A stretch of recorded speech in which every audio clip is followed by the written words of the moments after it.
area. Obviously, stay inside, let the storm pass. We're at 70-mile-per-hour winds at the Assumption right now, which is a lot. If we get above 75 to 80, you might hear us start talking about tornado precautions in these areas because the winds are so strong. So that's why I want you to treat the severe thunderstorm warnings in Dodge and Washington as serious as the tornado warning that's going on in Fond du Lac. And again, we're going to be watching this closely, and you may hear us go more with that wording because it doesn't matter if the winds are straight line out of the storm at 75 miles per hour or a tornado spinning at 75 miles per hour. The damage is the same, right? So watch for that. But at this point, stay indoors if you're in the severe thunderstorm warning. If you're in the tornado warning, make sure to take your appropriate tornado precautions. I quickly want to hand it over to my colleague, Ben Handelman. Ben, I know you have some word on power outages ongoing. Yeah, Tom, this is quick here, but we're getting some reports out of Ripon that the lights are on and off, and it has been very loud there. And also in Brandon, the power appears to be out. Not a surprise there because we are seeing those reports of wind gusts, as Tom was saying, 60 miles an hour or over. Yeah, and Tom, you warn people, have your flashlights ready, kind of have a plan in action here because, for some people who need that electricity, of course, for health reasons, etc., this can be a dire emergency. That's right. Yeah. I mean, this is a big type of a power outage kind of storm, right? We've been talking about it for quite a while, Ben and Mary, about really the unprecedented nature of some of these winds. In fact, when these storms were farther north, we had winds to near 80 miles per hour. And I'm telling you, because of the soupy air that we have in place with dew points in the 70s here in southeastern Wisconsin, these storms are not on a weakening trend. I would say just by looking at this at the broad view, I'm not as concerned about tornadoes as much any longer. I still want you to stay in your tornado-safe location, western Fond du Lac County, but I will tell you that as the line is overtaking that individual cell, I'm not as concerned about these rotations as much as I was maybe 10 minutes ago. Great job, AJ, doing a broad line track here. So Waukesha by about 12:54, Fort Atkinson roughly 1 a.m., Lake Geneva 1:36 at this point. So this gives you the time frame of this line. And again, at least as of right now, it may spare our lakeshore counties, but we will see. Don't let your guard down in our lakeshore counties if this juts a little bit more to the southeast, again, only by 10 miles or so. Now it's a little bit of a different story for Ozaukee, Milwaukee, Racine, and Kenosha counties. But as of now, our biggest concern, yes, West Bend, you're in this, Beaver Dam, Mayville, Watertown, everybody in Dodge and most of Washington County, this is going to be the concern. A lot of lightning, a lot of thunder, and again, the main area here is going to be the strong winds going forward. I think as we head forward here, we're going to watch this tornado warning that's in effect, but I think what we're going to become more concerned with is going to be the severe thunderstorm straight line wind nature of this, and we really need to watch the speeds on that because it could approach EF1 tornado type speeds, and if that's the case, then it's going to be the higher end severe thunderstorm warnings where we're going to ask you to take tornado precautions because of those winds. Again, it doesn't matter if it's spinning or if it's coming straight out of the storm, right? The damage can be the same. So what I'm just seeing here, this greenish blob, what that is those are going to be strong winds. And you know what, AJ, can we go back to the reflectivity real quick? Because what I'm wondering is if this might now kind of be taking almost a shape of a rear inflow jet in a way, just the way we're seeing that set up. And if we start to see this area heading into Dodge County bow out a little bit, and that's almost what I'm wondering is maybe we're starting to see the signs of that. And if that happens, that means that this area here, if that starts to bow out, we're really going to start to see some strong winds. Let me toss it back over to AJ to kind of get your thoughts on that. So an update from the National Weather Service real quick. The tornado warning has been canceled for Fond du Lac County. As indicated, we are not seeing as strong a rotation. It's now shifted to more of a straight line wind concern. So you still have that severe thunderstorm warning now including Dodge counties and portions of Washington County. So that's until 1 in the morning, with the concern, of course, being that gusty wind in excess of 70 miles an hour. This system has had a history of producing wind damage across the state. It will continue to do so as it heads further to the south. Of course, the concern will be, where does this go? As Tom mentioned, it looks like it is going to track west of the lakeshore, but it is going to affect you in Dodge County and portions of Washington County. And as it continues to track off to the south, it will eventually get into Waukesha County and portions of Jefferson County. It looks like it's going to be heading south-southeast for the most part. It may even affect western portions of Milwaukee County, but at this point, it looks like it's going to be impacting Jefferson, Waukesha, eventually Walworth, portions of western Racine and Kenosha County. So this is a severe storm. It has remained strong to severe pretty much all night when it started up in Rhinelander, and it's going to continue to plow southward all the way into Illinois. And AJ, let's do just a quick reset with the warnings one more time. It's good news. The tornado warning is done for you folks in Fond du Lac County. So very good news. And in fact, I think the strongest of the winds now are heading into Dodge. So you're safe to come out of your shelters now in Fond du Lac County. Tornado warning is done. You still have a severe thunderstorm warning for another 25 minutes. But again, I think the strongest of the winds on the front side of that storm are now blowing past you. It's still going to be a loud one, but I think the worst of the weather is heading south. Now, that being said, Dodge and Washington counties, the worst of the weather is heading in. Let's go back to the radar, because just hearing from the Weather Service, and this makes a lot of sense, you see this rain out in front of the line of storms. That rain is cooling the air down a little bit just ahead of it and stabilizing the air mass. So as the storms are breathing in the air out ahead of it, that cooler air may help to cause these storms to be a little less windy. In other words, maybe those winds that we're seeing on the radar won't make it all the way to the surface because of a little bit more of a stable layer of air close to the surface. That's the hope, anyways, as to what happens as this rolls through. But that being said, we can't count on that at this point because the winds are still very strong as they're now heading into northern Dodge and eventually here shortly into northern portions of Washington County. And we have to make the assumption that those winds are indeed going to make their way to the ground. And if they do, they will be upwards of hurricane force in spots. In fact, AJ, could we do a little query of the winds there in right around Fond du Lac right now? Because those are very strong as well, located, yeah, again, 55, 60 miles per hour. Yep, right in that area. And again, same down in this area as well.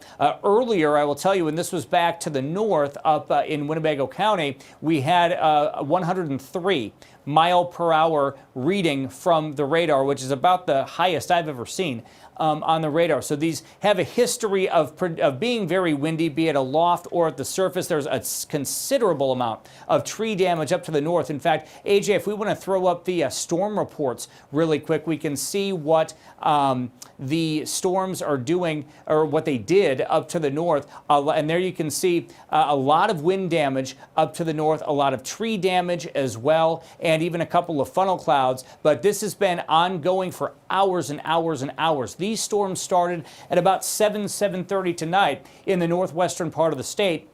And it's taken this long to make their way down. So we have numerous trees and power lines down. We talked to Ben and Mary a moment ago of the power outages. I think that's going to be our big story as we go throughout the night. Notice how that did produce a funnel cloud back up to the north. So the tornado warning earlier was of no surprise. However, now that we are seeing that line catch up with the storm, I think the tornado threat is starting to subside. So let's go back to the radar here real quick. Actually, since we're on the power outages, Ben, Mary, let's go back to you again if you have an update on that right now in Fond du Lac County. Just got new numbers, and this is from Alliant Energy, Tom. 14,000 customers statewide are without power. They serve Fond du Lac County, Green Lake County out there. But the focus of the power outages is where these storms have been. Also, about 1,000 customers from We Energy statewide are without power right now. So it's going to be a long night for the power crews, and I would not be surprised if those numbers continue to go up.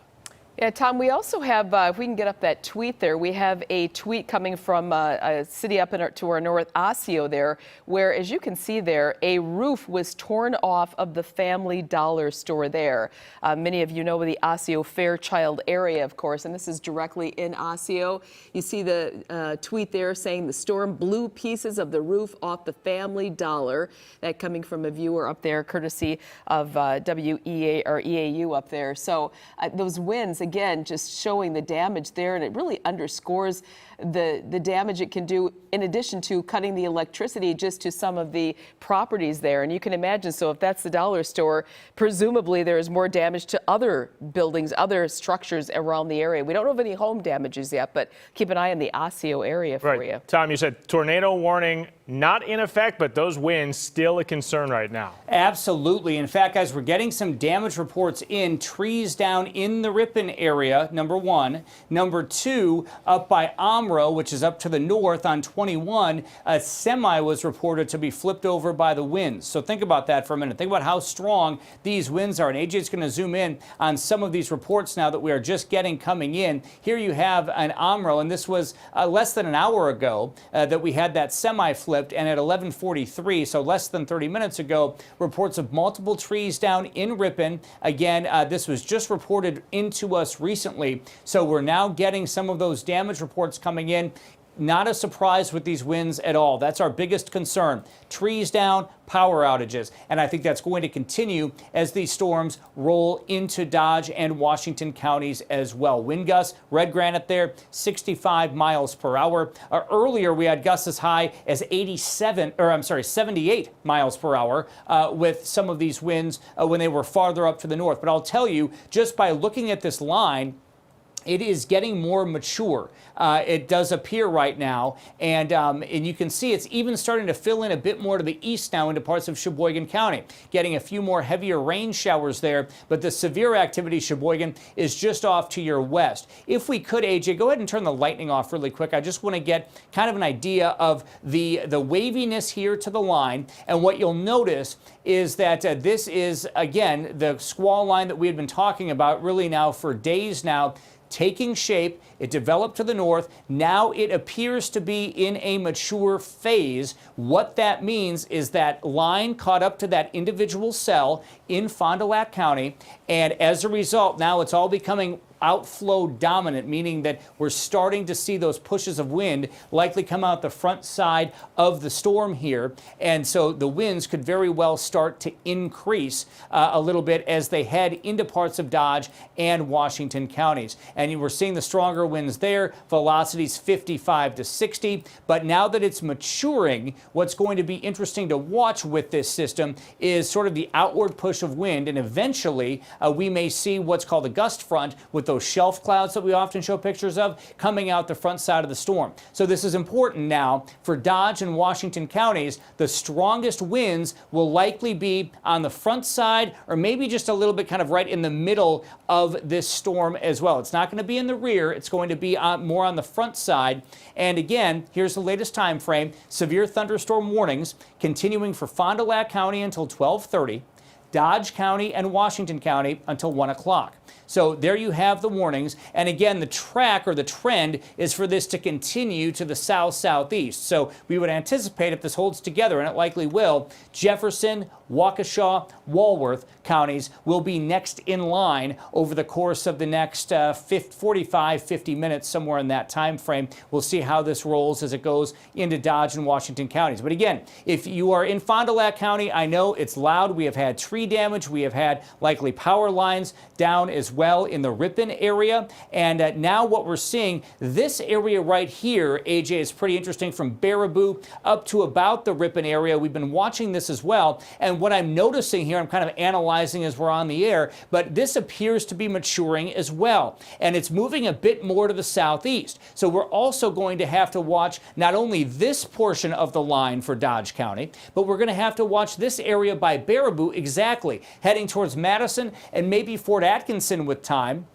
into western Jefferson County, 1:15-ish by the Fort Atkinson time frame. Beaver Dam, that portion of the line, could clip you by about 12:30. So that's the issue here with kind of the wavy nature to the line, is that we're dealing with sort of multiple fronts to this line. So we've got the strong winds here. We've got strong winds coming here, kind of from all these different directions, coming in from the north and then also the northwest here, as the entire line is sinking to the south-southeast. This is the danger with these these types of lines are these very strong winds, and with the maturing squall line that we're seeing late at night, I have a feeling that we're going to see more trees down and more power lines down as well. So keep the flashlights handy, keep the phone plugged in, make sure your phone is charged, make sure that you continue to have the emergency alerts on your phone we've been talking about. AJ, I want to throw it over to you for a quick update with some more information.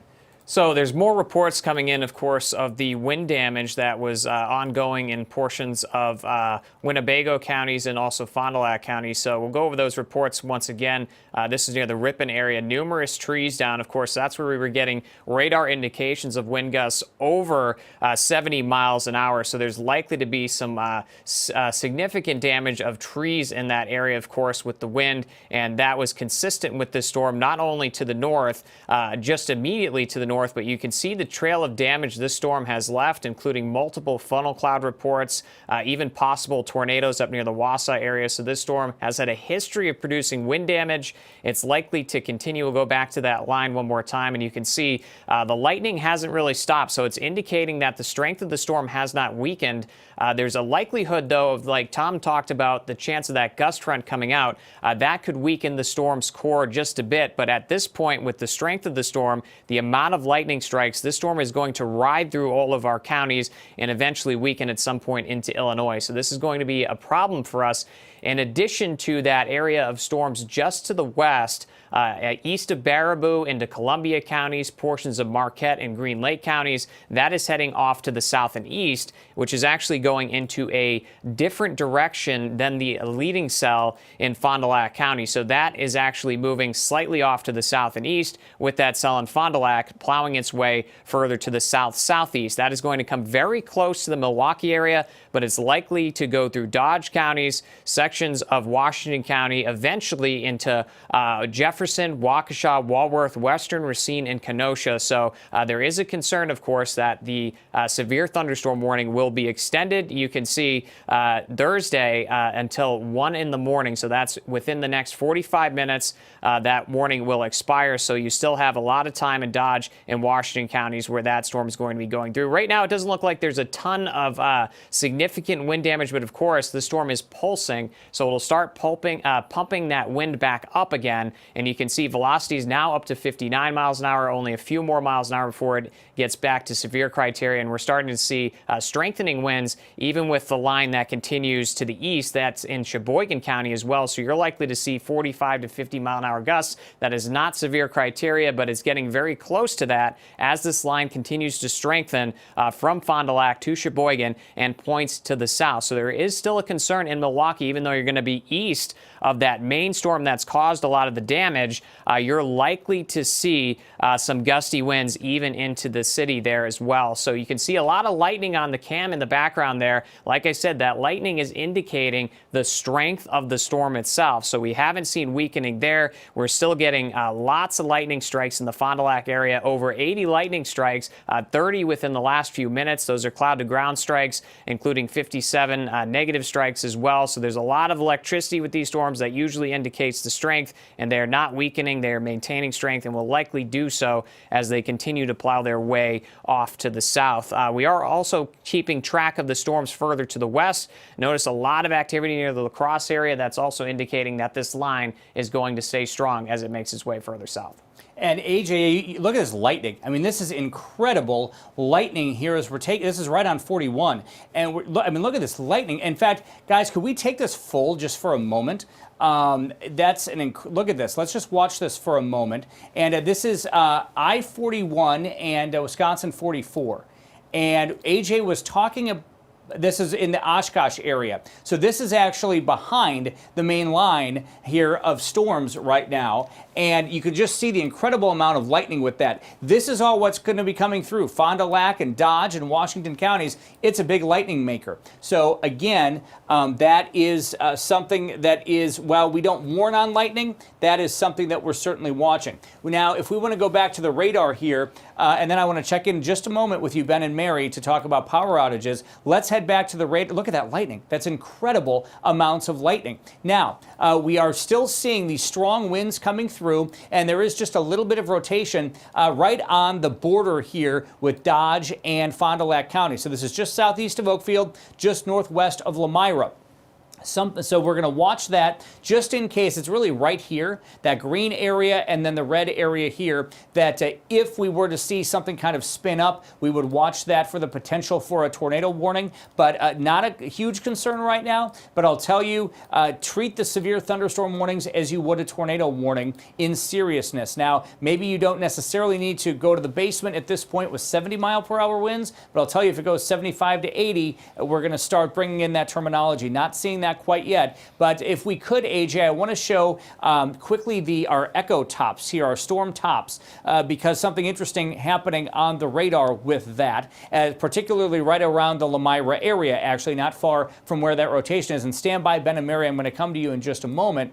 But what we are seeing with this as we flip this into 3 dimensions is that one of the cells here that is right by Lamira is topping to about 57,000 feet in the air. That is over 10 miles high. So think about that for a minute. The storm is that high. What happens when you go up? It gets colder, right? And so that storm, pretty cold aloft, that could also mean some more hail trying to come into this system. And also it means that as the storm is getting taller, it is getting stronger. So that is why we are not seeing a weakening to this yet. And that's what we're seeing here with one of those cells. But I noticed a peak there of 57,000 foot tops with that cell right around Lamira. And this is the hail core parameter as well. So not only are we starting to see those storms grow, but as I mentioned, because it gets colder, we're starting to see a little bit more hail now, just to the west of 41. Just on the southwest side of Lamira there. So that's something that we're going to be keeping a close eye on. It appears that cell in particular is somewhat strong. In fact, AJ, let's go back to the reflectivity. I just want to see what that looks like. If you want to zoom into that there. So this is going to be the cell that is particularly tall right now. And this is also, honestly, likely the area that we're looking at in terms of maybe a little bit of weak rotation. So we'll be watching for that. Can't ever rule out a couple of spin-ups along the line. That's why we had that tornado warning a bit earlier as well in Fond du Lac County. So now, Ben, Mary, I want to toss it over to you. I know you have an update on power outage numbers here. They are climbing, Tom. I'm looking at Alliant Energy. They serve the areas northwest of Milwaukee. Fond du Lac County has been hit really hard tonight. Over 26,000. We're now approaching 27,000 customers without power right now. One of the hardest hit areas is Ripon, which appears to be in the dark right now. And as Tom mentioned a short time ago, we are hearing reports of tree damage in that area. Yeah, We Energy's number is a little bit lower. As a last check about 12:10, just over 1,000 customers reporting electrical problems there, but we'll keep an eye on those. In the meantime, we just started looking at Casey Cronus's tweet here, and I just texted her. She said there is definitely lightning in West Bend. It seems to have died down just a little bit, but there are reports, of course, of lightning elsewhere. We see that. Yeah, look at this scene from Oshkosh. Yeah. She said it looked like a transformer exploded because lightning was just going off multiple times per second at one point up in the Oshkosh area, and we've seen this video kind of play out with each community as these storms move south. Yeah, this sent to AJ, of course, and you can just see that lightning show there going on for quite a while there. So, kind of an ominous scene there. And take a look at that. It's right on the road. Can you imagine driving into that? And hopefully this really underscores the importance of the FOX6 Storm Center app. I know, Ben, you have it, of course, Tom and AJ. And when you get those alerts, it really is a take a cover message. It says, lightning has been detected in your area, and that means you immediately should seek shelter. But that app is so beneficial, and it is so precise as to when things like this happen that it's a great warning. And again, look at that lightning show there, that you should be taking cover. Well, Casey Cronus is working her way, or she is in West Bend here, and she's keeping an eye on things here. And she says just a little bit of lightning, nothing too crazy, seems to be dying down at this point. Yeah, Tom Walks, can you time this out for us for the Milwaukee metro area? When will we see this storm move into our area? Absolutely. In fact, what we can do, we're just going to show you the lightning real quick here. What we're able to show are the cloud to ground lightning strikes over the course of the last 5 minutes. So 110 lightning strikes in this cell from southern Winnebago County right through Fond du Lac and heading towards West Bend. So actually, Casey, I don't know if you can hear us, but it's going to be picking up for you very shortly. So get ready for that. Let's go ahead and AJ try to zoom out real quick, and what we'll do a time the location and a storm track for you as it heads to the southeast. And again, this line has really matured over the course of the last hour. What that means is the winds will likely get a bit stronger with this as it comes through. So heading into West Bend essentially now. So Casey Cronus in West Bend, the next 5 to 10 minutes it'll be there. Watertown, give it about a half an hour, 25 minutes, half an hour. It's really going to pick up for you. As we head into Waukesha, about 105 to 110. Janesville area about 130. Lake Geneva closer to 150. Now notice that Milwaukee was not included in that. There is a bit of a question if the core of these winds will make it into Milwaukee or will they stay, maybe it's West Allis by 106. It could be Elm Grove. It could be Brookfield, where it stays just a little bit west of Milwaukee. However, and AJ pointed this out a moment ago, we're starting to see this connect a little bit more in Sheboygan County. And if that continues to strengthen, the winds here are about 50 miles per hour, AJ, you were mentioning? Yeah, it's about 50 miles an hour. Any of this color in yellow here is starting to fill in across the entire line. So we're likely to see 50 to 55 plus mile an hour winds across the entire line. And now that's filling in Sheboygan as well. So you're starting to see some strengthening with the storms on this line as it continues to slide its way further off to the south. Well, and let's at least try to get some good news here, right? And the good news is, obviously, we have been concerned about 80 to 90 mile per hour wind gusts. And I will tell you, look at that lightning there. You can see that in the corner of your screen. Again, that's Oshkosh right now. We've been concerned about 80 to 90 mile per hour wind gusts. That is still a possibility here. And again, we have seen some pretty intense wind numbers aloft. So the question is, will those work to the surface? We hope they don't. If they do, then we're going to be seeing some of those numbers. I will tell you, as of right now, it doesn't appear we have seen that. But that being said, a 70 mile per hour wind gust isn't much different than 75 to 80 in some cases, and that means that the wind and tree damage we've seen in Ripon, it's not going to take a whole lot. And I will tell you as well, and I want to give a shout out to my other colleague, meteorologist Eric Mangus, who was working earlier tonight. He is a big tree guy, and we were talking about trees earlier, and he said it's not only when you get a very wet environment that trees can blow over. We often see that, right? Kind of the entire root system just comes out of the ground. He said, but obviously in times of drought, in times of lack of rain, which we've certainly been in around here, he goes, trees are stressed. He goes, you might not get fully uprooted trees in 60 mile per hour winds, but you'll get a lot of tree branches down in that case. So again, I want to thank AJ for that, or for Eric for that information on that as well. So again, I think a lot of tree limbs could be down. We did have reports up to the north in some of those very strong winds of pine trees being snapped. So again, this is the kind of environment that we're in here, but I can say at least, AJ, as of now, I think the strongest of the storms here for us will now be heading into West Bend, into Lamira, into Beaver Dam, and then heading points to the south-southeast. The question remains, lakeshore counties, you may get spared the strongest of the winds out of this, but we're definitely not out of the woods in terms of some pretty intense wind gusts over the course of the next few hours. Okay, so I wanted to point the attention over. The National Weather Service is very concerned about portions of Columbia County. This is just west of you in Dodge. More rotation being indicated on radar near the Partyville area. So we're going to keep an eye on that. It's now a tornado warning. All right, so let's switch over to the warnings. And this is what okay, so this, very interesting. Okay, so let's kind of reset here for just a moment, because this is one of those areas we're kind of at the merging of the two portions of the line here. This is why the tornado warning has been issued. This does include Beaver Dam, right on the west side of Beaver Dam, Fox Lake, western portions of Dodge County, and then heading over to Columbus, and you're into Dane County there. Can we zoom in just a little more? Actually, it looks like Beaver Dam, you are just out of it. So I want to stand corrected. Beaver Dam, officially you are not in this warning.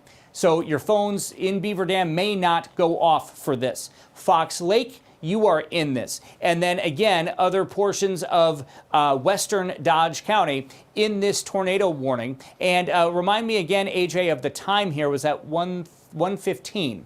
Okay, so that's going to continue until 1:15. Let's go back to the radar because, AJ, you were making a good point about this. So here's what's happening. The line is starting to mature, and we were talking about this segment, right? Those strong winds coming out of that direction, right? And we're seeing the strong winds coming out of the south from this direction. And it's sort of at the merge right here, or the bend in that line where we're seeing this tornado warning right here. So that is the reason. And yeah, let's take a look at that rotation here, and it looks like, so there, yeah, that's exactly where they're going to be watching that, right, just to the east of Portage. Could we go ahead and loop that, because it looks like it's going to move right to the southeast. Yes, so maybe a little bit east-southeast even. So that's likely why they lit up Fox Lake as well with this tornado warning.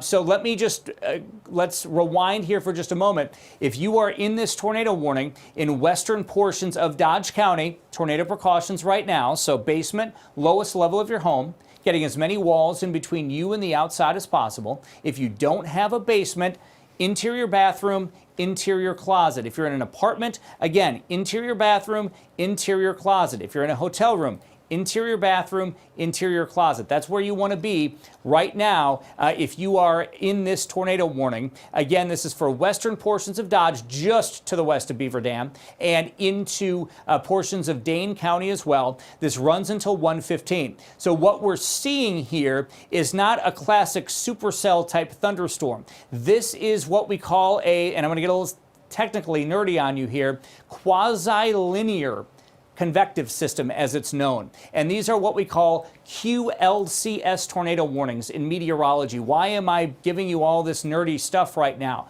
Because a supercell we're all familiar with, right? Those big Kansas supercells that drop tornadoes. That's not what this is. What we're seeing here is a line of thunderstorms, and embedded within the line are areas of rotation. So these are typically weaker, number one, than your supercell type tornadoes. And number two, they're usually somewhat brief, but I will also tell you there is some decent rotation coming out of that. Again, AJ, it appears to me to be a little bit broad with this. Well, now we update, and that is certainly gotten a lot stronger in the last scan. So we're just southwest of Cambria here. This is really almost more on an eastward trajectory. So if you're in Beaver Dam, your ears need to be perked up right now and get very close to taking tornado precautions, because we're going to watch this over the course certainly of the next several minutes to the next hour, as long as this is in effect, and see how long that rotation comes close to you. Meanwhile, Beaver Dam, you're starting to get impacted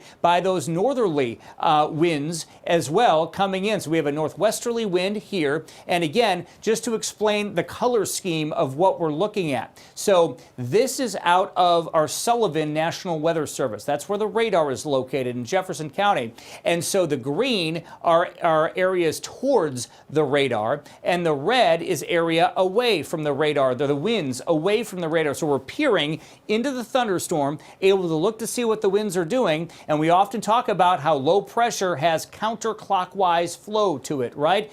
A tornado is a small area of low pressure. That's why it spins counterclockwise. And when you see the green and the red next to each other, that's how the radar is indicating a potential tornado. And when those winds get strong enough next to each other, that is why a tornado warning can be issued based upon radar data. And at night, we really can't verify if one is touching down, right? It's just too dark, and we may end up getting reports here or there, but it's very difficult. And in this situation, in this QLCS type event, it's going to be nearly impossible to discern straight line winds, which a lot of us are going to see tonight, versus rotation. And quite frankly, the winds could be strong either way. So you could have tornado-like damage with straight line winds just as much as you could under this tornado warning. I'll step out of the way. AJ, if you have an update for us here.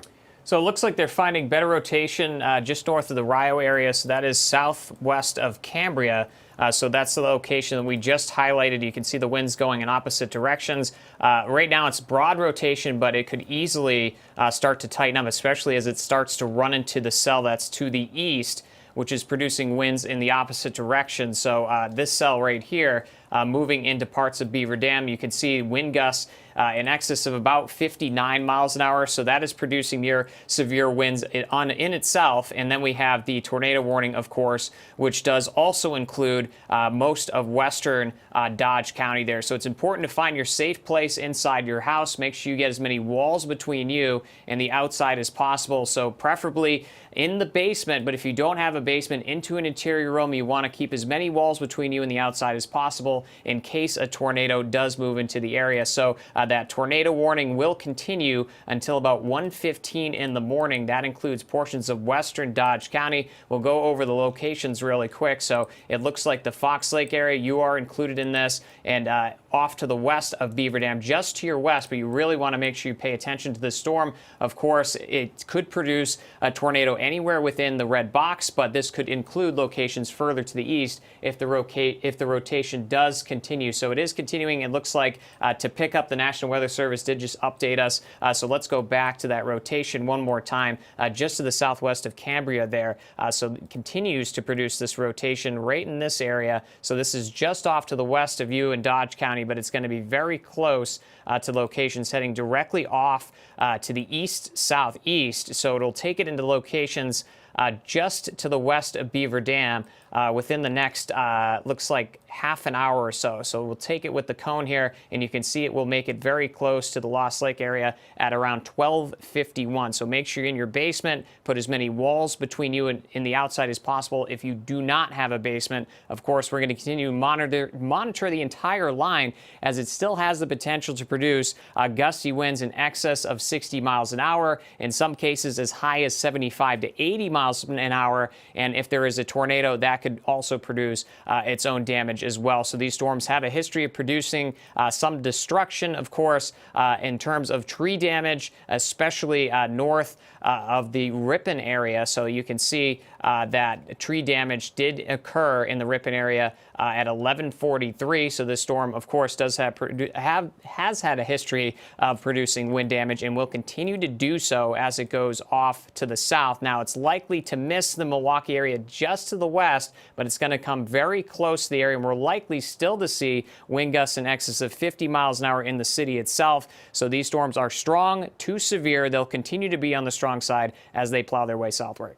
Yeah, and AJ, that's a great synopsis there. If we could, let's take another look at the tornado warning. Let's revisit this again. So we have severe thunderstorm warnings, Washington and Dodge counties, and those run until 1 o'clock. We have a tornado warning for western Dodge into Dane County until 1:15.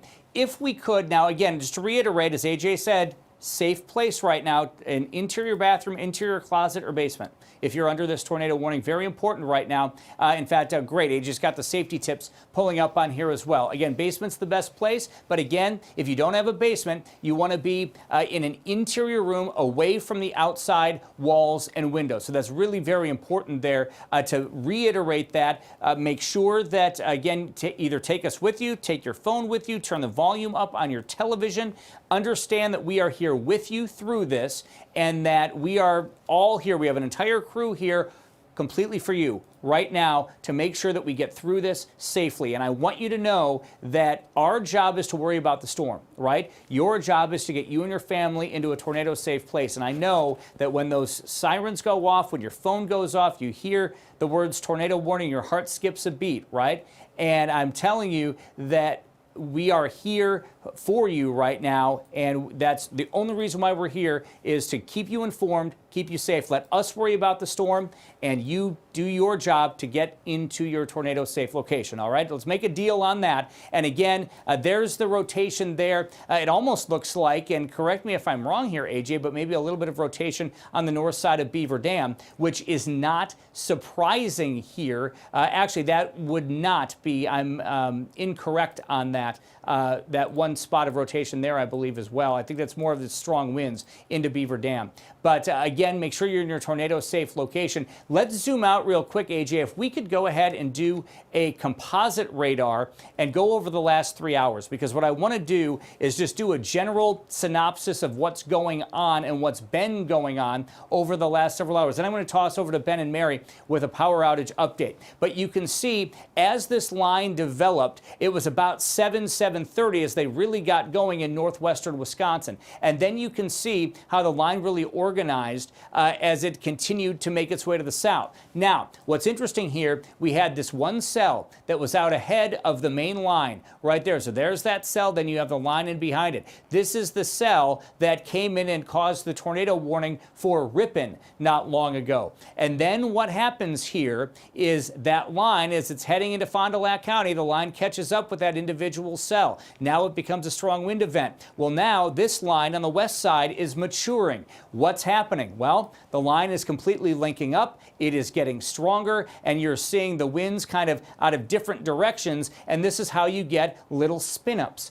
along the line, and that's what we're seeing tonight, western Dodge County. That's why you're in the tornado warning, because you're right kind of at that crux there, that bend, if you will, coming on through. And then we are seeing into northern Dodge and northern Washington those strong winds coming out of the storm. And I can't talk enough here about the lightning potential. This is a loud one, you guys, and I know that we have talked a lot. I've heard from many of you on social media saying, hey, I want a good thunderstorm, right? Well, we're getting quite, it's interesting because we've virtually had 0 thunderstorms around here all season, and now all of a sudden, not only are we talking about thunderstorms, but we're talking about severe thunderstorms and tornadoes, how quickly it can go from nothing to tornado warnings. And this is a loud one for you folks in Dodge County. So again, I want to put your mind at ease that we don't have any reports of actual tornadoes on the ground. This is radar indicated. We were showing you the rotation right here. And again, this is that radar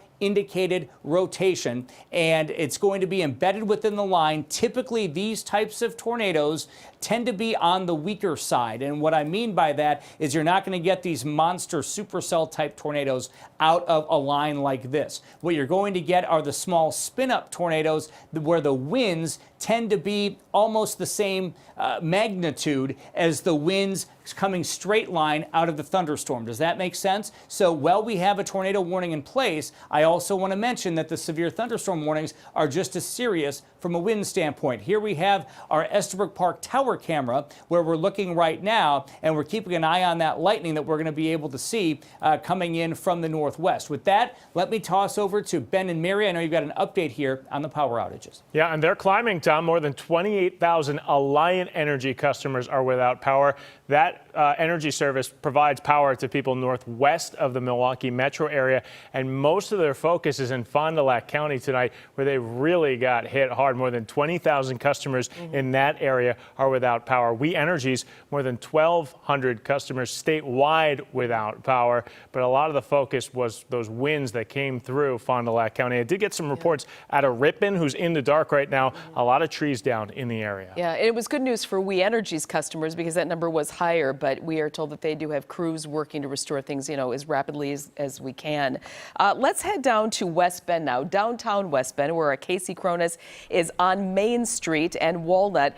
Casey, when we talked to you just a short bit ago, you said that there was a steady stream of rain. The lightning was, at that point, at least a few minutes ago, significant. However, wind did not appear to be a factor, not very significant there where you are. Hey, Mary, that's right. The rain has picked up quite a bit in the last 10-15 minutes. Still a steady amount of lightning that we're seeing. We are positioned on Main Street in downtown West Bend. You can see the West Bend Theater in our live shot setup here. We are inside the car, so we do just want to point that out, that we are staying out of the rain and out of the lightning. We're encouraging folks to stay indoors, so we too are doing that. But I will say I have seen a few people walking around in downtown West Bend here. And just to reiterate what Tom just spoke about, really important to get indoors and find a safe place to be right now. This lightning has been very steady for the last, I would say, 45 minutes. So I believe we do have some video we were trying to call up with that lightning. We got some shots of it just really lighting up the sky. So again, just head indoors, find a safe place to be. Steady amount of rain right now in downtown West Bend. Some lightning, of course. Right now, it doesn't appear to be too windy. There are American flags all throughout the downtown West Bend, so that's been a bit of a good gauge for us as we're sitting in the car and looking at at those flags and just flowing around a little bit. They're not, flying around too much because of any winds here. So we'll continue to monitor this situation here. But that's what we've got here in West Bend. And we'll be sure to check back in with you all soon.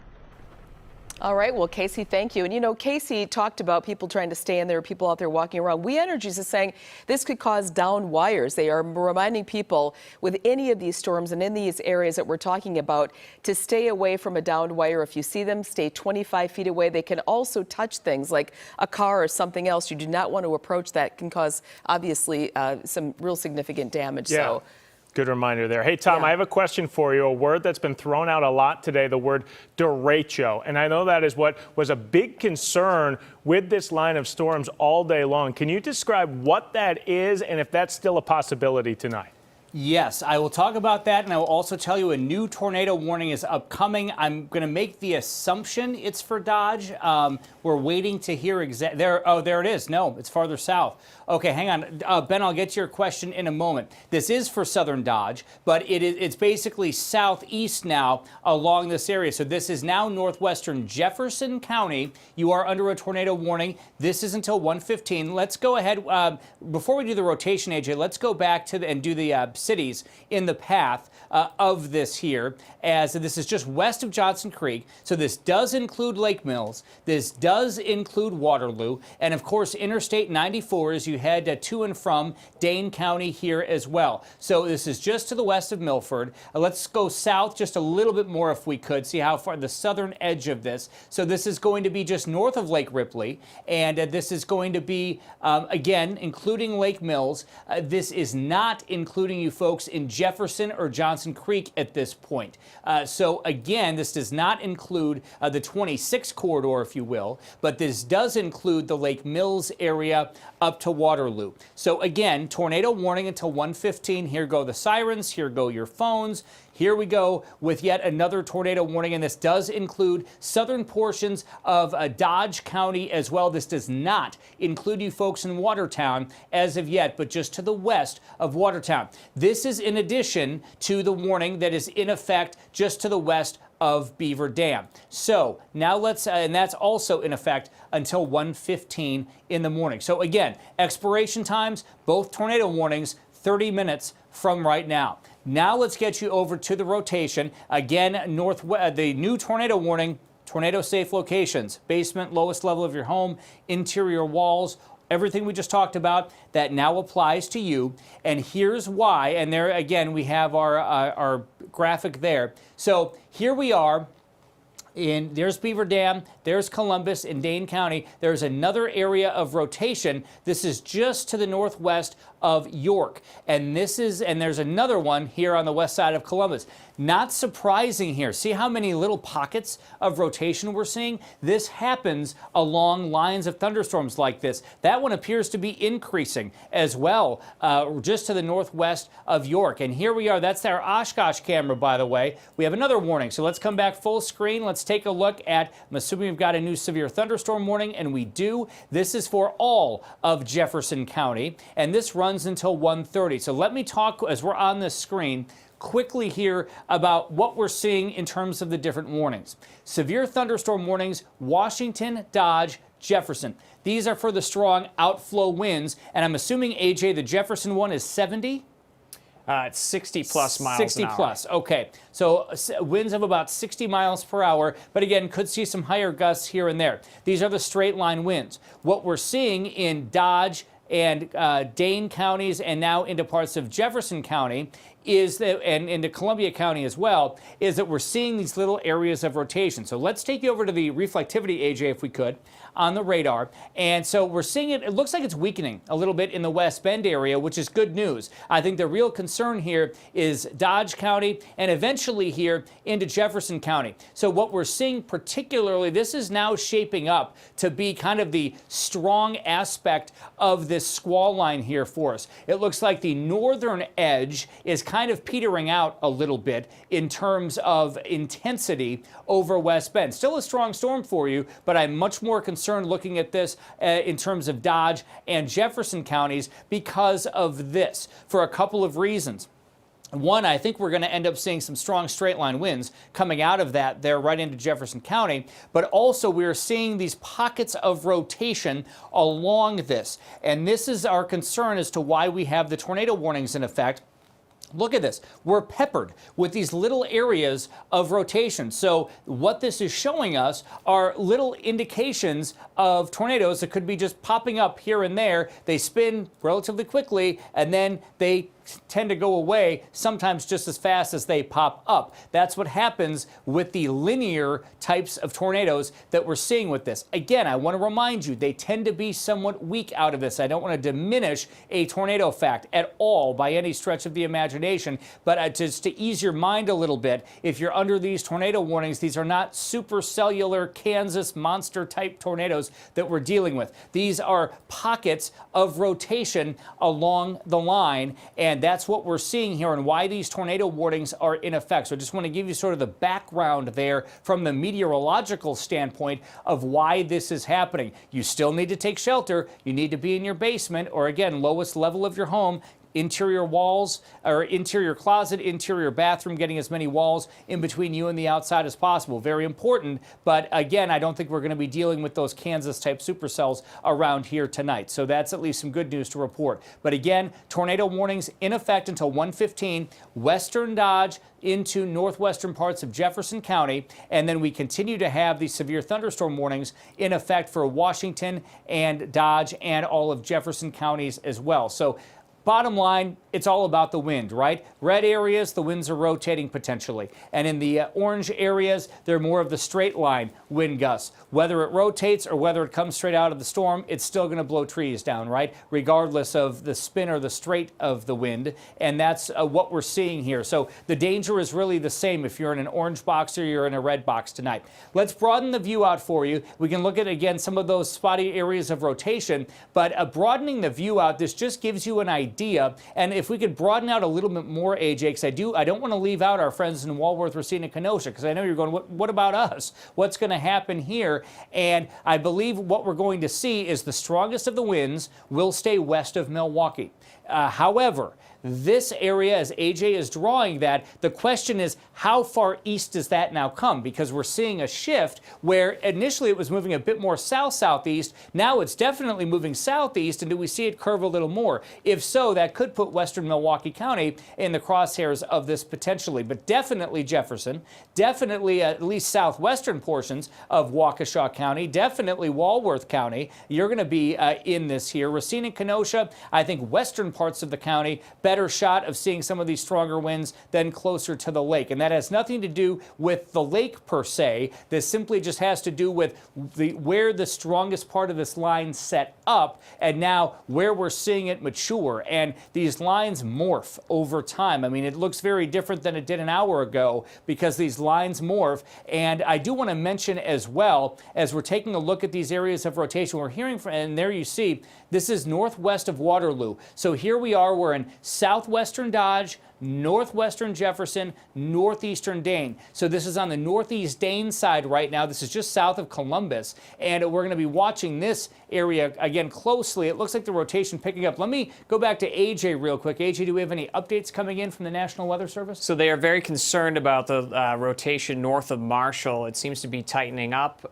There's no debris signature on it, but of course, if they mention that, that means they're very concerned about a possible tornado on the ground potentially momentarily. So this is a potentially dangerous situation in that area. You want to make sure that you're inside your house into the lowest level of your house, preferably a basement or an interior room. If you do not have a basement, put as many walls between you and the outside as possible. You can see the lightning now moving into the city here as we start to wait the arrival of these storms in Milwaukee. But as we are continuing to track that tornado warning off to the west, which does include still western Dodge County as that rotation moves in from northeastern Dane County.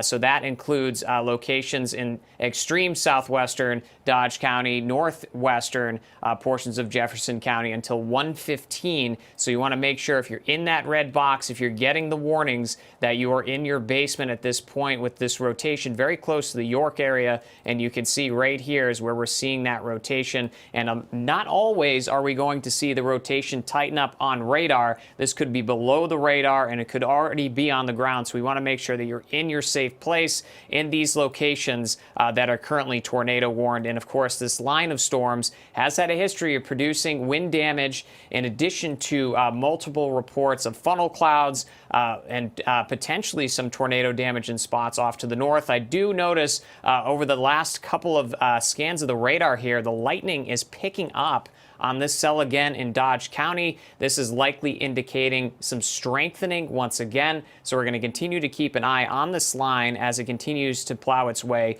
towards the south.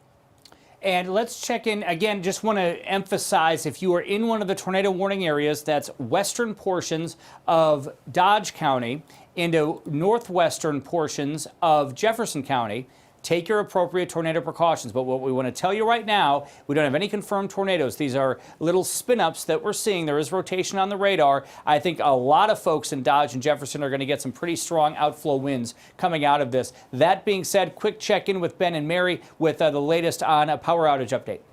Tom, this is some new information that's just coming in from Fond du Lac County. Officials there, they're concerned about the Ripon area. The storms have moved through.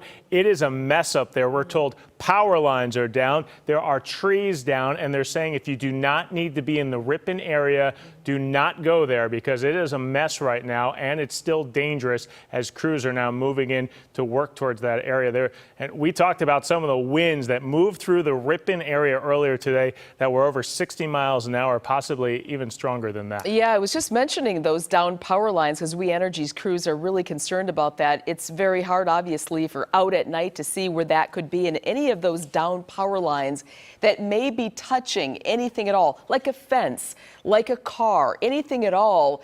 You really need to stay away from those. In fact, We Energies crews are, as they work, they were saying here in southeastern Wisconsin, they are saying they are working to make sure that doesn't happen, but you need to stay 25 feet away from them. And of course, as we have mentioned, all the rain that has come, we mention this every storm, you never want to drive into an area that may be flooded, of course. It's kind of the knee-jerk reaction thing to do, but that's why they're telling people, especially that area, if you can stay off the street, most definitely do so. Rain has been coming down hard. This is I-94 at Highway 26. Just got some new numbers in from Alliant Energy. They serve northwest of the Milwaukee metro area.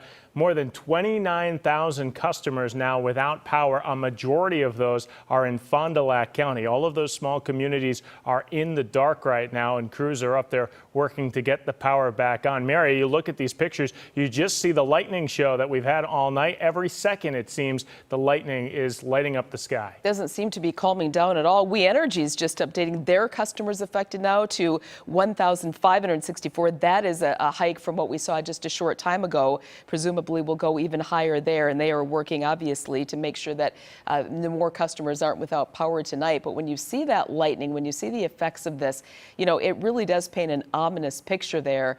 A very, very scary situation out there if you are out in it. But of course, all the officials, of course, saying don't be out in if you don't have to. Tom, you were saying before earlier that Lake Mills up to Waterloo has been affected, the I-94 corridor there, not Watertown. It sounds as like, from what you've seen at this point, that maybe the lake counties here will be spared at least a bit at this point? Yes, that's the way it is looking right now. Certainly Ozaukee, Sheboygan counties, yes. Milwaukee County, potentially, and Racine and Kenosha, the eastern parts of the county, I think you'll fare better than the western. Let me show you this really quick. So if we could, let's zoom this out just a little bit, AJ. So this is the velocity product, similar to what we were showing you about the rotations, right, within the storm. This is a little bit different, though. This is including the storm motion within it. So this allows us to show you more of those downburst winds. And what we're seeing here, if we could stop this, what I want to do is show you, see these strong pockets of wind here. These are those straight line winds. So here we are, this is climbing. We're now southeast of Beaver Dam. And look at that, 75 miles per hour just above the surface. That's hurricane force winds that we are seeing on the radar. So we do get peppered with some pockets of rotation where some of these areas will spin from time to time and generate tornado warnings, which is what we're seeing. But just as concerning as those tornado warnings are these pockets of 75-mile-per-hour winds, hurricane-force winds that we're seeing aloft. And the concern with the squall line now maturing is that eventually we're going to see those winds translate down to the surface and eventually cause a gust front to form on the front side. Now, it may make it all the way into portions of Illinois or possibly southwestern parts of Racine and Kenosha counties before what we call gusting out completely and then the storm weakening. We're not seeing that yet. So as a result, these storms are still staying very much on the strong side. What you're looking at here, by the way, I believe that is our Estabrook Park tower camera. Maybe you can correct me if I'm wrong on that there. That might be, that should be our Estabrook Park tower camera there. And we have another warning. So let's take this full screen if we could, please. And let's update you on the new warning, which I'm not exactly sure. Yeah, do we know? So they have canceled the tornado warning for Western Dodge. It's now a single tornado warning. And I believe there's going to be an extension to the severe thunderstorm warning at some point further south or into Waukesha County potentially. So there's that gusty wind concern that Tom was just mentioning in parts of central Dodge County. So that's along this line of storms that continues to move its way south. Lots of lightning, so this storm is starting to strengthen once again. Like we talked about a little bit earlier, as the lightning starts to pick up, that indicates that the storm is growing once again. And you can see a number of lightning strikes, about 160 on that storm that's over Dodge County right now. So the gusty winds are, of course, the main concern as that storm continues to make its way further to the south. We'll take another look at velocities here, and you can see the gustier winds as they're making its way further to the south there. So Watertown, this is heading right at you. We're talking winds in excess of about 70 miles an hour. So like Tom mentioned, that's hurricane force. This is very close to the radar, so this is getting pretty accurate at this point. We're likely to see wind gusts in excess of 70 miles an hour, possibly as high as 80 in spots. We have had seen a history of this with this storm, especially in the Ripon area in western Fond du Lac County. The storm has a history of producing wind damage. It's likely to do it once again. So we'll take a look at those storm reports one more time in western Fond du Lac, and you can see numerous trees down in the Ripon area. We're likely to see this continue with the storm heading off to the south and once again starting to strengthen as it makes its way through Dodge County. And AJ, looks like, so they canceled the tornado warning for western Dodge County. It continues for you folks in southwestern Dodge and into northwestern Jefferson County. And we have a new, and that's until 1:15. We have a new severe thunderstorm warning. This has effectively been extended for Washington County, and that runs until 1:45 in the morning. This is now for 60-mile-per-hour winds that we're seeing here. And I should also mention that includes Dodge County, by the way, till 1:45. So Washington and Dodge till 1:45, 60-mile-per-hour winds. Yes, that's enough to blow trees over, but I will say good news, at least on the eastern edge of this line, is I don't think we're going to be getting those 75, 80-mile-per-hour winds in Washington County. Now, let's take another look here at the line itself, if we could, because AJ was talking about how it's strengthening in terms of the lightning. This is a loud storm coming through, even outside of the wind. It is a very noisy storm. These are all cloud-to-ground lightning strikes within the last 5. I mean, look at this. 208 lightning strikes in 5 minutes in this red box that you see here.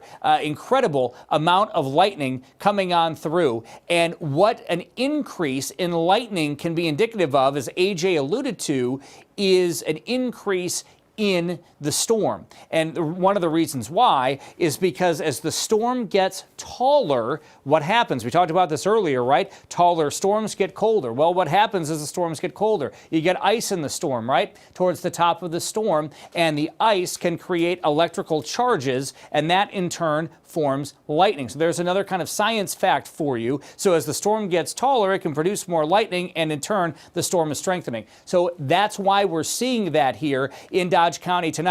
The concern that I have, AJ, if we could zoom this out a little bit and loop it, what I'm just seeing here from looking at the radar and analyzing it sort of on the fly is that this is now turning into the main event here in Dodge County. So this is ending up sort of being our main show, if you will, from this storm because of the maturity of the line now coming on through. So I mentioned earlier tonight on the news, we've talked about this for days, of how these lines will morph, right?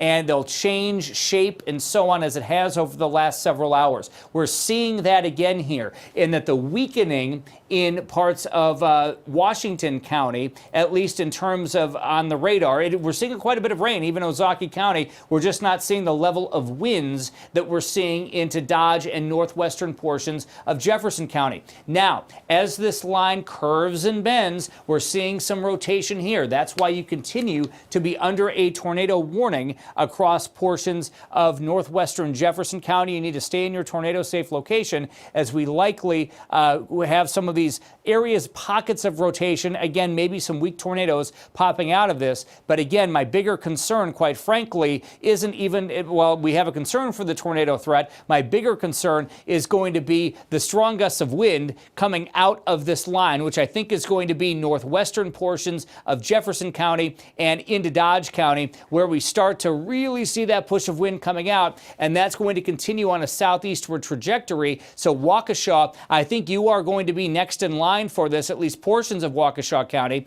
and then Walworth County, potentially western portions of Racine and Kenosha County as well. AJ, I'll toss it back over to you. So we're seeing some velocities pick up to the west, and you can see as we look at this storm one more time, the lightning continues to increase. So it is building, it is strengthening, and you can see the lightning off to the west here. Lots of strikes, and this is going to continue, like Tom said, into the Waukesha area. So this is going to be right in your area very soon. You have Milwaukee just out of it, but the storm is starting to make its way just a little further to the east. So this is becoming slightly more concerning for western Milwaukee County, but for the most part, it looks like the gusty winds centered right here near Beaver Dam is going to continue off to the south near the Fort Atkinson area. So Fort Atkinson, Watertown, this is heading right in your way, and we're talking about wind gusts in excess of about 70 miles an hour. So you want to make sure that you're in your house, into the lowest level of your house, and make sure you have many walls between you and the outside as possible. Almost continue to keep this like a tornado warning as it continues off to the south. Of course, 75 miles an hour, that's stronger than some weak tornadoes. So that is, of course, the concern with this entire line. Even this activity off to the east, we're likely to see wind gusts in excess of 50 miles an hour. That's sub-severe, but that's still indicating that the storms are on the stronger side. And at any point, we could see these pockets of stronger winds develop, even with this activity that's a little bit weaker here. You can see the lightning starting to pick up. This activity is likely to strengthen along the lakeshore, but likely to remain also sub-severe. It's this activity off to the west, as Tom just mentioned, that is the area of concern, and the chance at seeing those wind gusts in excess of 70 miles an hour, as high as 80 miles an hour, as we've seen in locations off to the north in the Ripon area and western Fond du Lac. So we had reports of wind damage there and multiple trees on the ground. That's the kind of thing that we worry about with these storms. And of course, that can fall on homes, that can cause injuries if you're not into that safe place inside your house. So you want to make sure you do that as the storm heads to the south. I'm going to step off screen here. You can see the radar continues to bring in that storm system from the north. And if I could just call out to our control room real quick. Mike, in our control room, could we go ahead and take G1, please? We're going to switch computers here. So if we could go ahead and take G1, that would be great. Much appreciated. And got to give a shout. Yep, got to give a shout out to our folks working behind the scenes here as well, trying to get all this information here to you. Just getting a report. Let's see.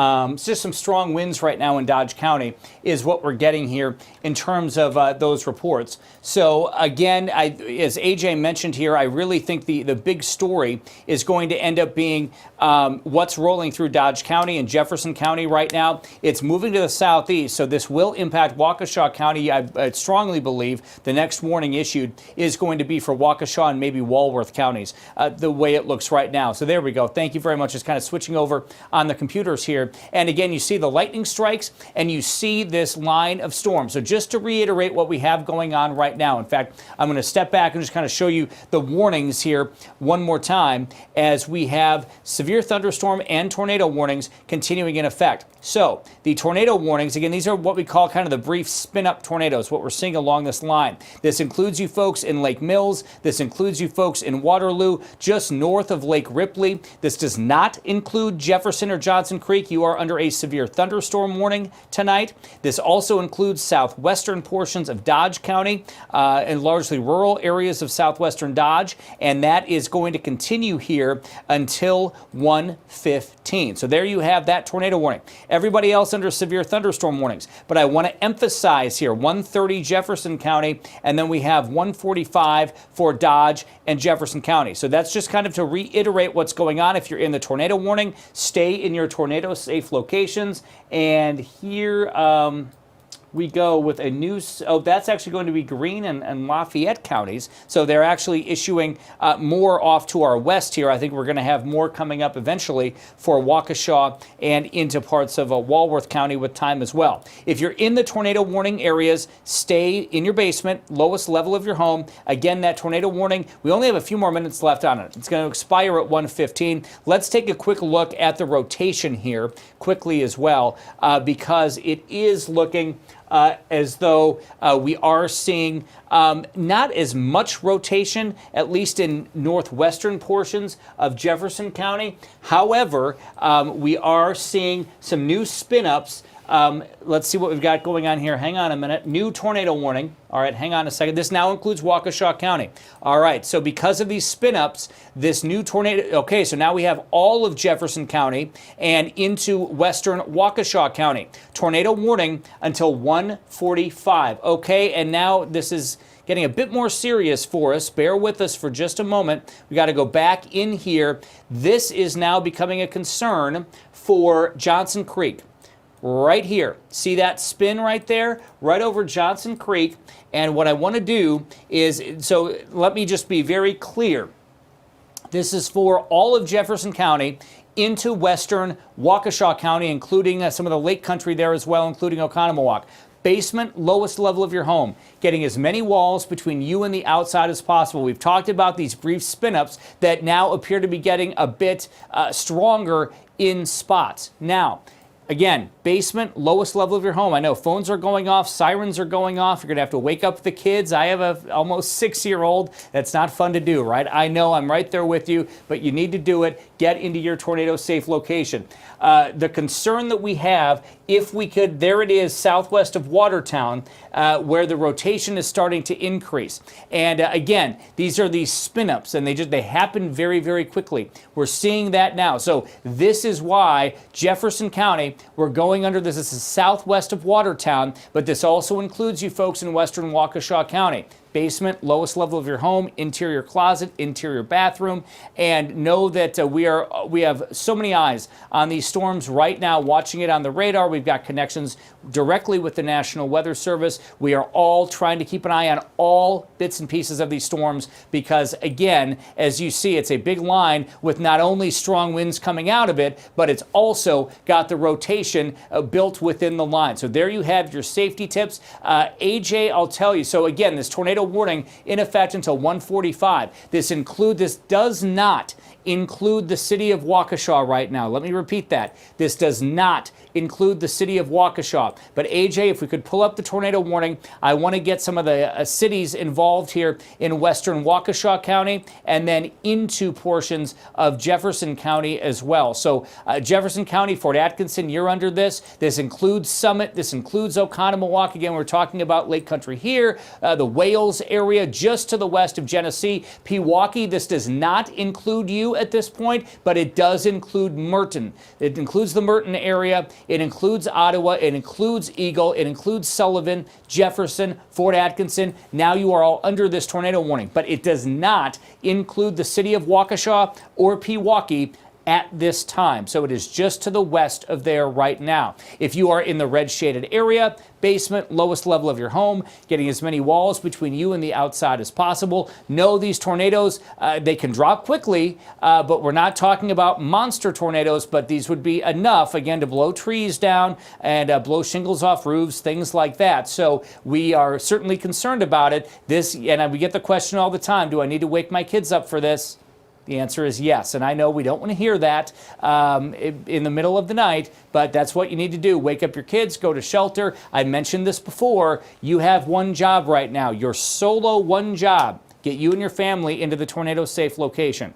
Our job here, we're the worriers, right? Let us worry about the storm, what the storm's doing, where it's going, so on and so forth. That's our job. We've got a team here doing that, and it's solely to keep you informed and to protect you. So you do your job, we'll do our job, we'll do it together, we'll get through this together. I know it's the middle of the night, I know you're probably tired, you don't want to be taking shelter, but this is what you need to do right now. And let me quickly toss over to Ben and Mary for some new information coming in. Guys, what do you got? Hey, Tom, I just want to show you this video that we got in. This is from Beaver Dam. A viewer sent it to us. It just shows the lightning that is out there in these severe storms.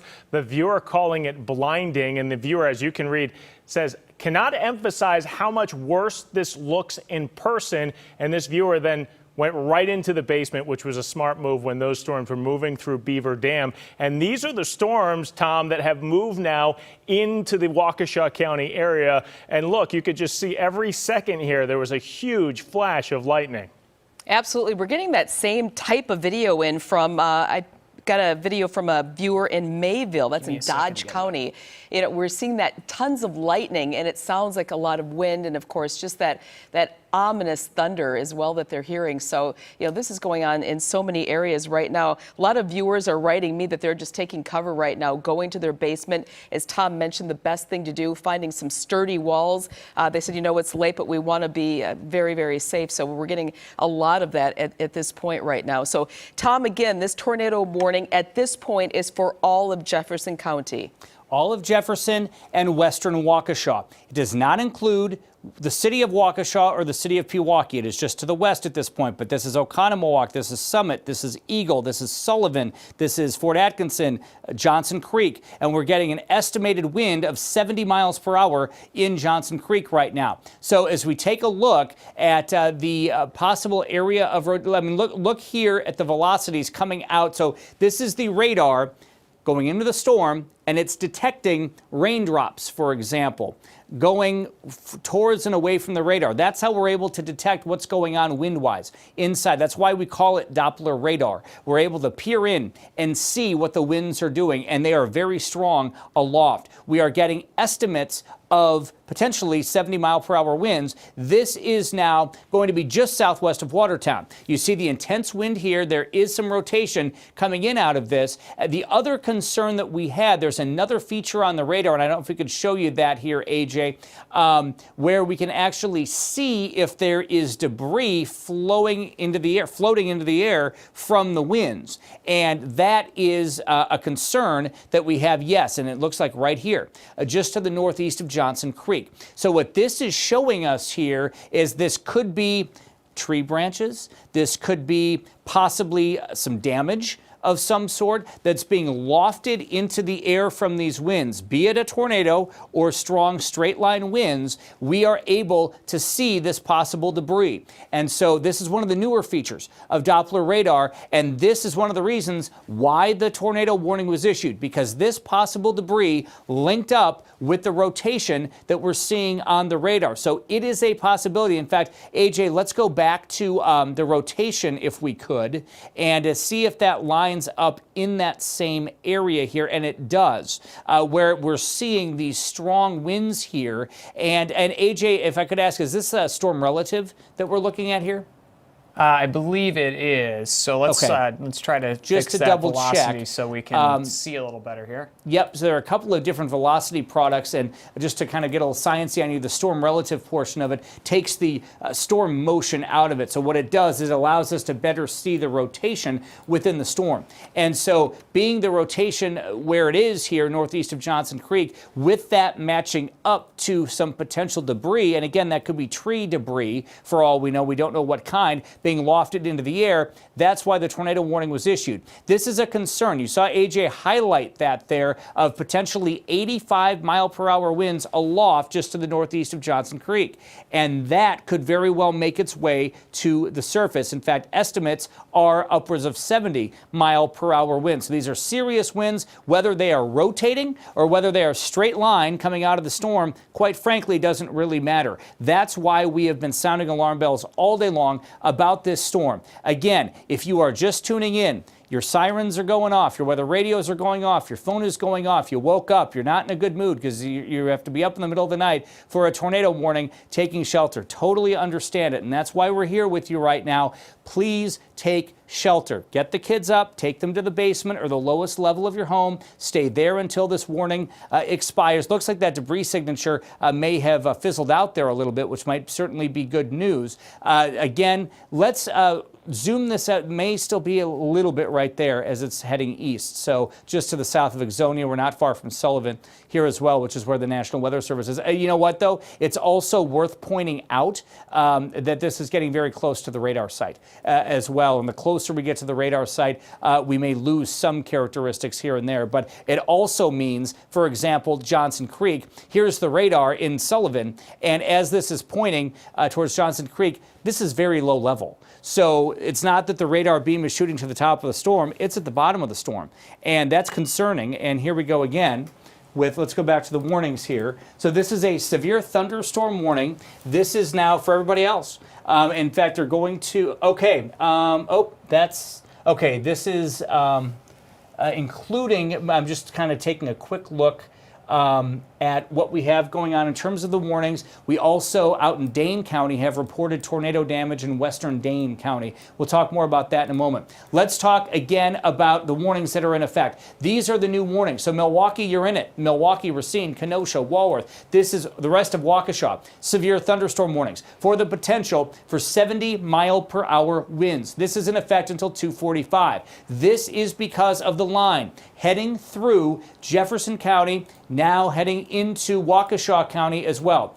Let's quickly again talk about, these are 70-mile-per-hour winds. What's going to be happening here is this line is moving to the southeast. It looks like it's strengthening a bit here on the northern edge. So what's going to happen? This is going to basically roll right through Milwaukee, Waukesha, Walworth, Racine, and Kenosha counties. I think the core of the winds are going to be right here, central Jefferson County, and make their way straight into portions of Waukesha County and make their way east and southeast from there. So there is the potential now, not only if you are under the tornado warnings, which are concerning because we have had reported tornado damage in western Dane County, so we have to be concerned about Jefferson County here as well. These spin-up tornadoes can do damage, and we've got to watch for that.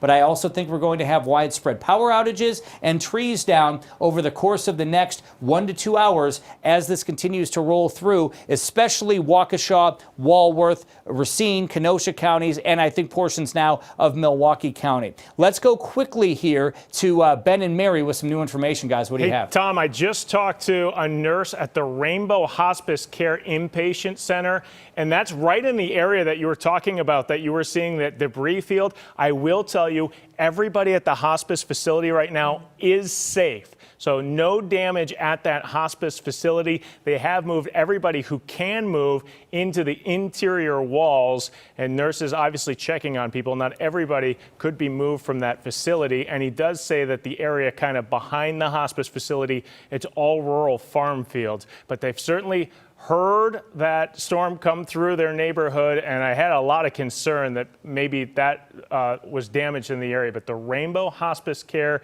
Inpatient Center just got off the phone with them. They say everybody is safe. Okay, that is very good news to report.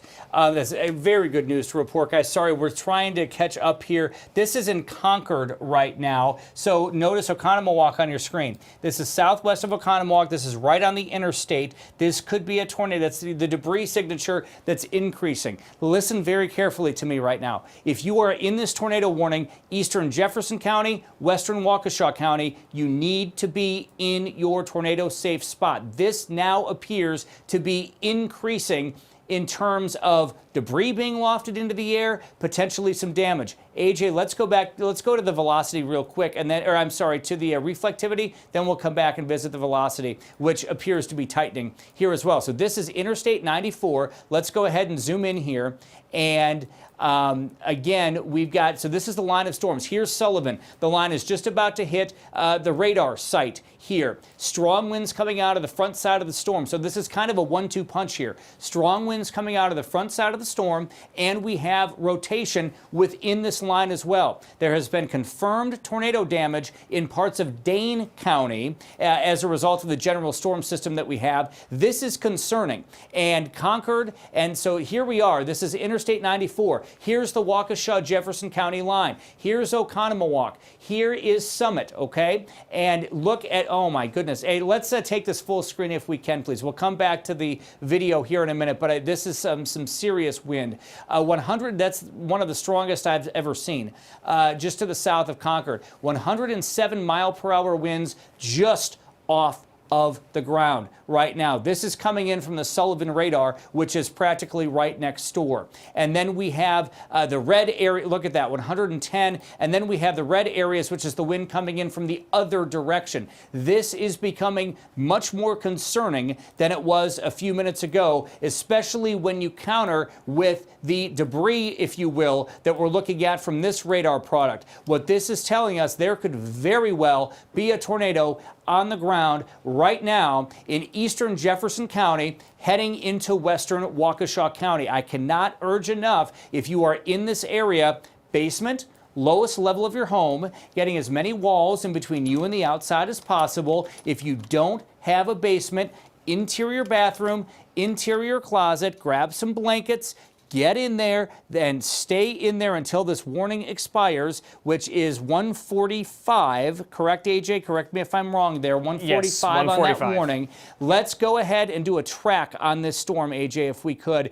Again, this is becoming a bit more of a serious situation now. Before, the rotation was pretty scattered. It was pretty light. But now we are starting to see products and the storm kind of matching together here. And so the concern here, again, is going to be where we are seeing that rotation. If you are, again, we're kind of doing this a little bit farther out. So Franklin, by about 2:30, we are on watch here in terms of looking at all of our cameras to see this storm starting to make its way in. But I will tell you and be very honest with you, I am very concerned for very strong winds right now, be it a tornado or be it strong straight line winds of 80, 90, 100 miles per hour. Doesn't matter if it's rotating or not. Very concerned for damaging winds heading through eastern portions of Jefferson County and into western portions of Waukesha County right now. And AJ, just checking back in here, power flashing in Sullivan. Again, there is radar confirmed tornado southeast of Concord with what's called a tornado debris signature, what we're showing you on radar, southeast of the interstate. Waukesha County Dispatch reporting tornado on the ground approaching Oconomowoc. Again, just getting this in right now. Let's go ahead, AJ, throw up the velocity here for me, and let's loop this over the last 15 minutes if we could. We've got to get a good feel for exactly where this is going. Zoom out just a little bit for me. It looks like it is making its way more to the northeast. I want to get a good track on this rotation here. Let's go ahead and loop this again. Could be going a bit more to the east. I know Waukesha County Dispatch reporting tornado on the ground right now, so this would be right on the county line. If you're in Oconomowoc, you need to be in your basement or your tornado-safe location right now. It may go closer to the interstate right now, as opposed to into the city of Oconomowoc. Yet to be seen with that. If you are anywhere in this area, you need to be in your tornado safe location. This is a radar confirmed tornado and also a dispatch confirmed tornado. I do not know anything more at this point right now on that, but what we do know is this is right over the interstate at Waukesha and Jefferson counties, so I can't stress enough. If you have friends or family in this area, get into your shelter, call them, text them, make sure they are awake, make sure they are in their shelter. This is very much becoming a much more serious situation than it was just a few minutes ago. My goodness, 142 mile per hour winds on the radar. Let's do this one over here as well. Very, very concerning now that we are seeing numbers like this being so close to the radar site. This is very, very serious situation, not to mention the fact it's the middle of the night. Now listen, I know that it's 1:26 in the morning. We're talking about a tornado that's likely on the ground in eastern Jefferson County, western Waukesha County. I know this is a scary situation. I know it's probably a confusing situation being in the middle of the night. Kids are now awake. Get into your tornado safe spot. Please know that we are here with you right now. Let us worry about where the storm is going and what it's doing. And this is more important than it's ever been before. Our job is to worry about this storm. You only have one job right now, and it's to get you and your family into that tornado safe location. Please do that now. Let us worry about the storm, where it's going, what it's doing. We will do that. So you do your job, we'll do our job, and we will get through this here. But again, know that we are seeing a likely tornado right around the interstate, not far from Concord here, between Concord and maybe just to the south of Oconomowoc right now. Here's what's interesting, AJ. That radar appeared to just update. I don't know if we just switched products here, but we could also be having some interference issues with the radar in Sullivan, because this is rolling very, very close to Sullivan as well. Let me toss it over to you real quick. Yes, we're continuing to track this storm. Obviously, it is capable of producing a tornado. It has had a tornado on the ground. You notice I'm on this product here. This is our debris product here. It's called correlation coefficient. What it looks at is water droplets versus other objects. And what we are seeing is this area that did have other objects in it by the interstate just a little while ago near Concord. Now, when I put this in motion here, you can see where this is tracking, generally off to the east-southeast. So you can see it started to the west, and then in Concord, you can see that peak up. I'm going to circle it so you can see what I'm talking about right here.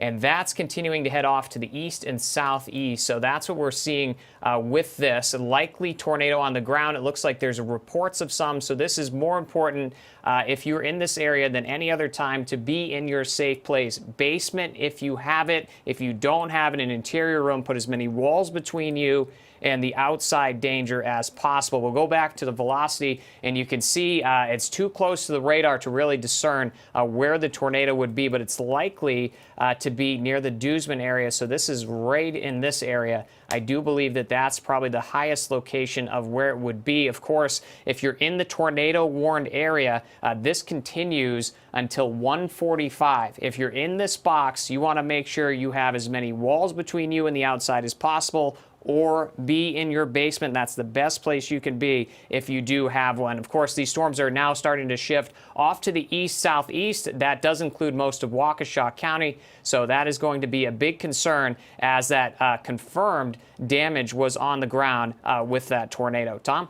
Yeah, and you know, AJ, I think you're right. This is not, I'm just being able to be off screen for a minute. I can kind of do some more analysis. Oconomowoc, you need to be in your tornado safe spot, but look, I think you're going to be okay from this thing.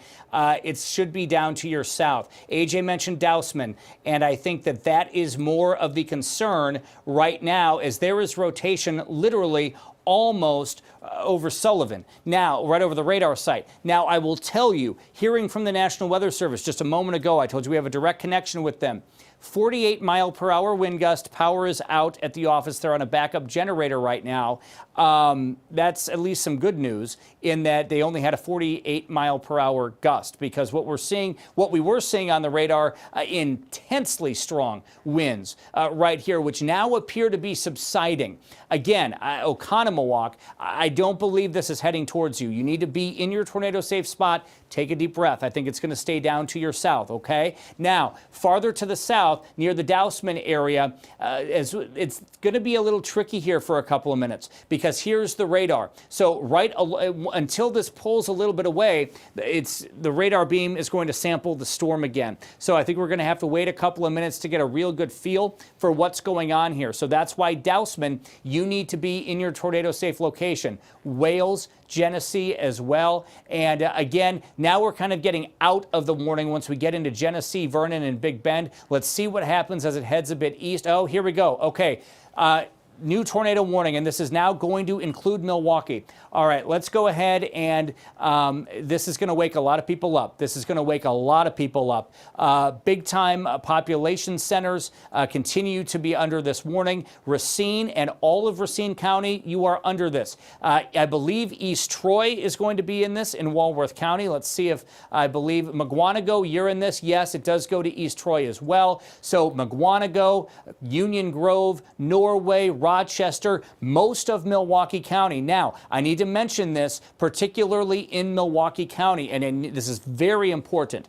Notice how, let's zoom into northern Milwaukee County. This includes Milwaukee, this right on the edge of Whitefish Bay. This does not include Bayside. This does not include Brown Deer. This does not include Menominee Falls. However, in Milwaukee County, the sirens sound everywhere. So in Brown Deer, we're going to hear the sirens going off here in moments. Brown Deer, not under it. Whitefish Bay, technically not under the warning right now. Shorewood, however, you are. So again, the entire county is going to be sounding sirens here shortly in Milwaukee. Again, Tosa, West Dallas, Milwaukee, Franklin, Greendale, New Berlin, Brookfield, Elm Grove, Waukesha, Pewaukee, Muskego, Genesee, Big Bend, all under tornado warnings, plus all of Racine County included in this as well. So there are a lot of people waking up right now going, what is going on? It's 1:30 in the morning. This is a significant increase in what we just had a few minutes ago. Let me start out, first of all, by saying, if you are now just waking up, you're turning on your TV, we have had radar-confirmed tornadoes into eastern Jefferson County within the last few minutes along this line of thunderstorms. We have also had a confirmed tornado in parts of Dane County. Now, this line, let's go back if we could to the reflectivity first here, AJ. I kind of want to get a general idea of, to give people what's going on here. And this is the line of storms as it is making its way to the east-southeast. I think that the core of the storms here are actually going to roll a bit to the southeast. So my concern is more northeastern parts of Walworth County, Racine County, Waukesha, you are definitely in this here, and then into about Oak Creek, maybe just south of downtown, is likely where we're going to see the core of the winds going. Now, very important here. Everybody under this tornado warning needs to be in your tornado-safe location. Why? We have had spin-up little areas of rotation, and then suddenly they get very strong. That's the concern that we have with this line. Not only do we have strong winds coming out the front side of this storm, but we also have embedded areas of rotation, so you might get strong straight-line winds, or you might get a tornado out of it. That's the concern here with a line like this. Let's take a look at the velocity here, AJ. And I also want to give a shout out, Rob Haswell in here as well this morning. So we have an entire team here with you, and I think that's really important to mention. We have an entire crew working behind the scenes. Ben and Mary are here at the news desk. We are all here for you right now. I know it's especially scary at 1:34 in the morning to be waking up to tornado warnings. We are here with you. We are going to be here with you. Take shelter, get to where you need to be. Let us deal with the storm and worry about where it's going, okay? And I know waking up the kids, not a fun job at 1:30 in the morning. So make sure to wake up the kids, get into your shelter, and we'll take the rest from here with you, okay? We'll be here with you. Now, it looks to me, based upon this, and AJ, is this the velocity or storm relative that we have up here? This is the velocity. Okay, so this is we're not honing in on the rotations quite yet. What we're doing is we're showing where the strong push of straight line winds is located. This is going to be the biggest concern, Muskego, coming in shortly. East Troy, Muskego, right along 43. Let's go ahead and do a query, AJ, if we could, of those winds.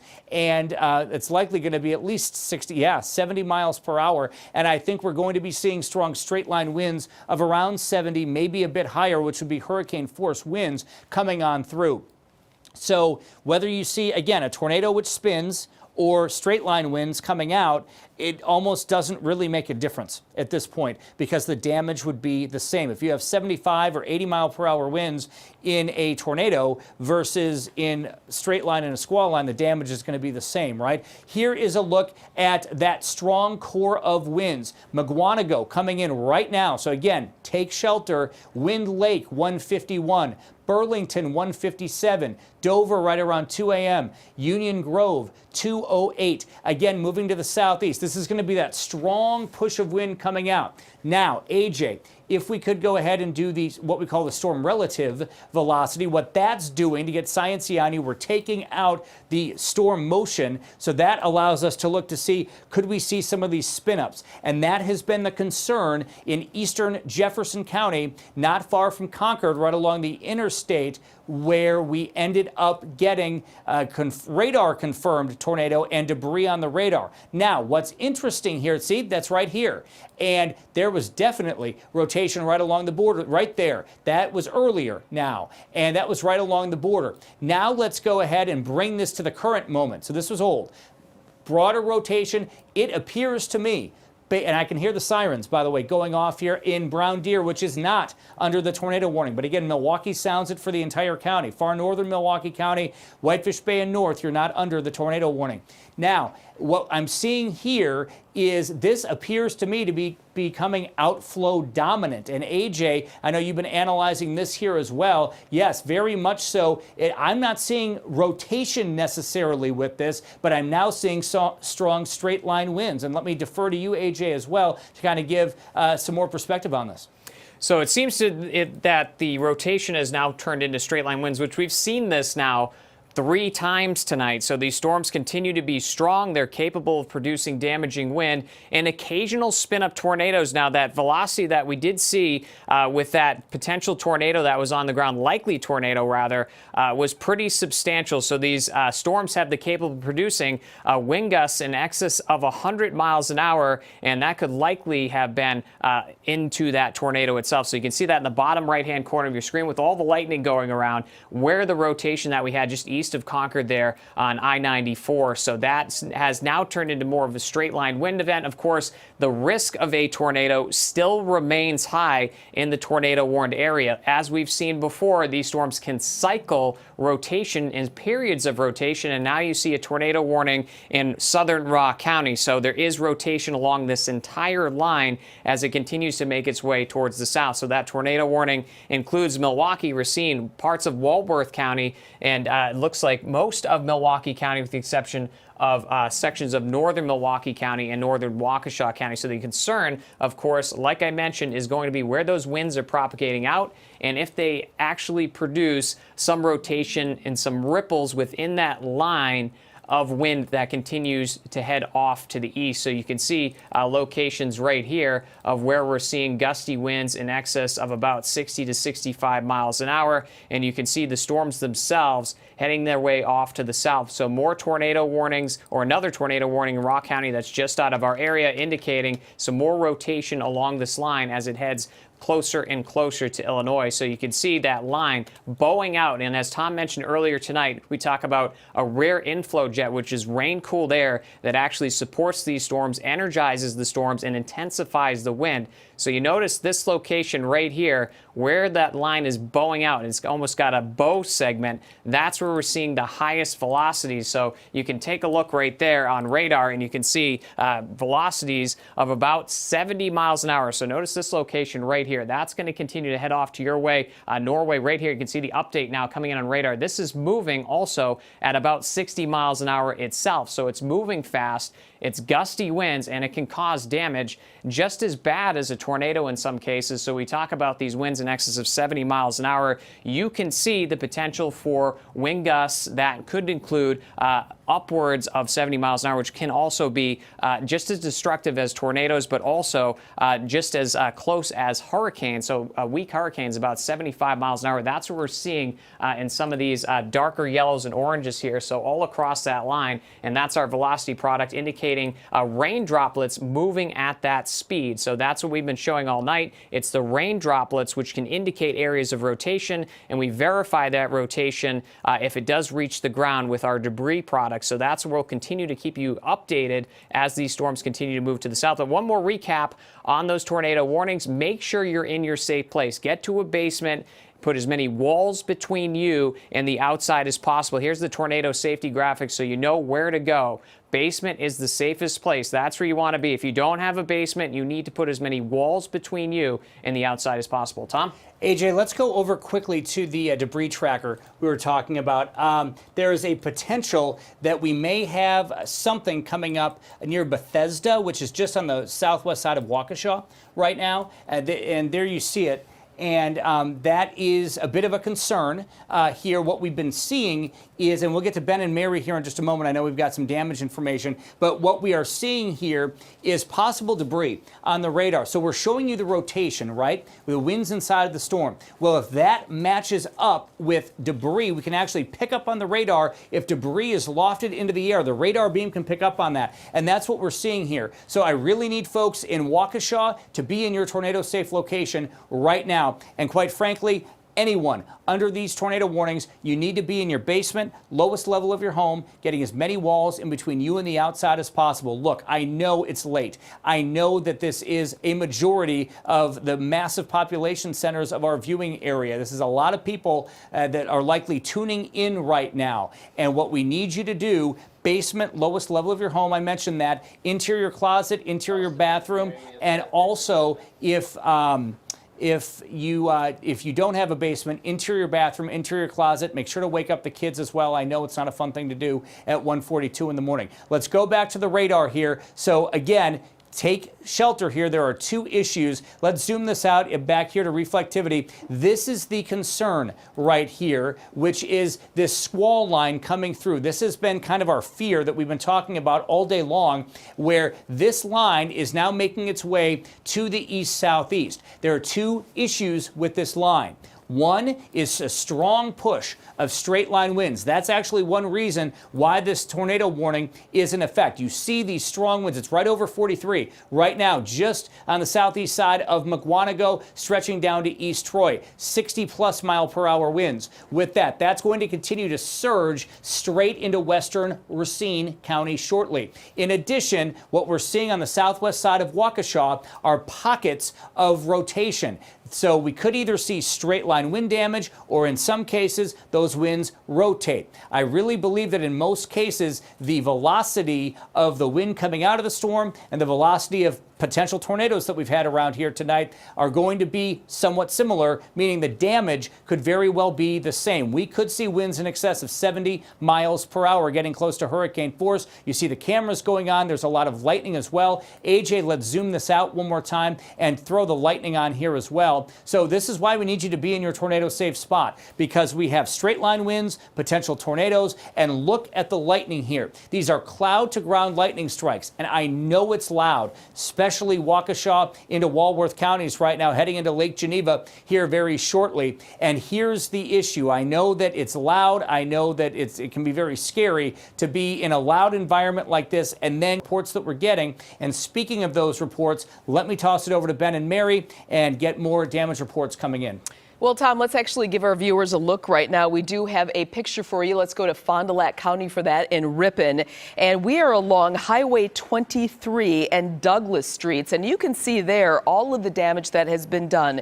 We are getting reports of streets being flooded, trees down, those dangerous power lines that we had talked about just a little bit earlier, those are down.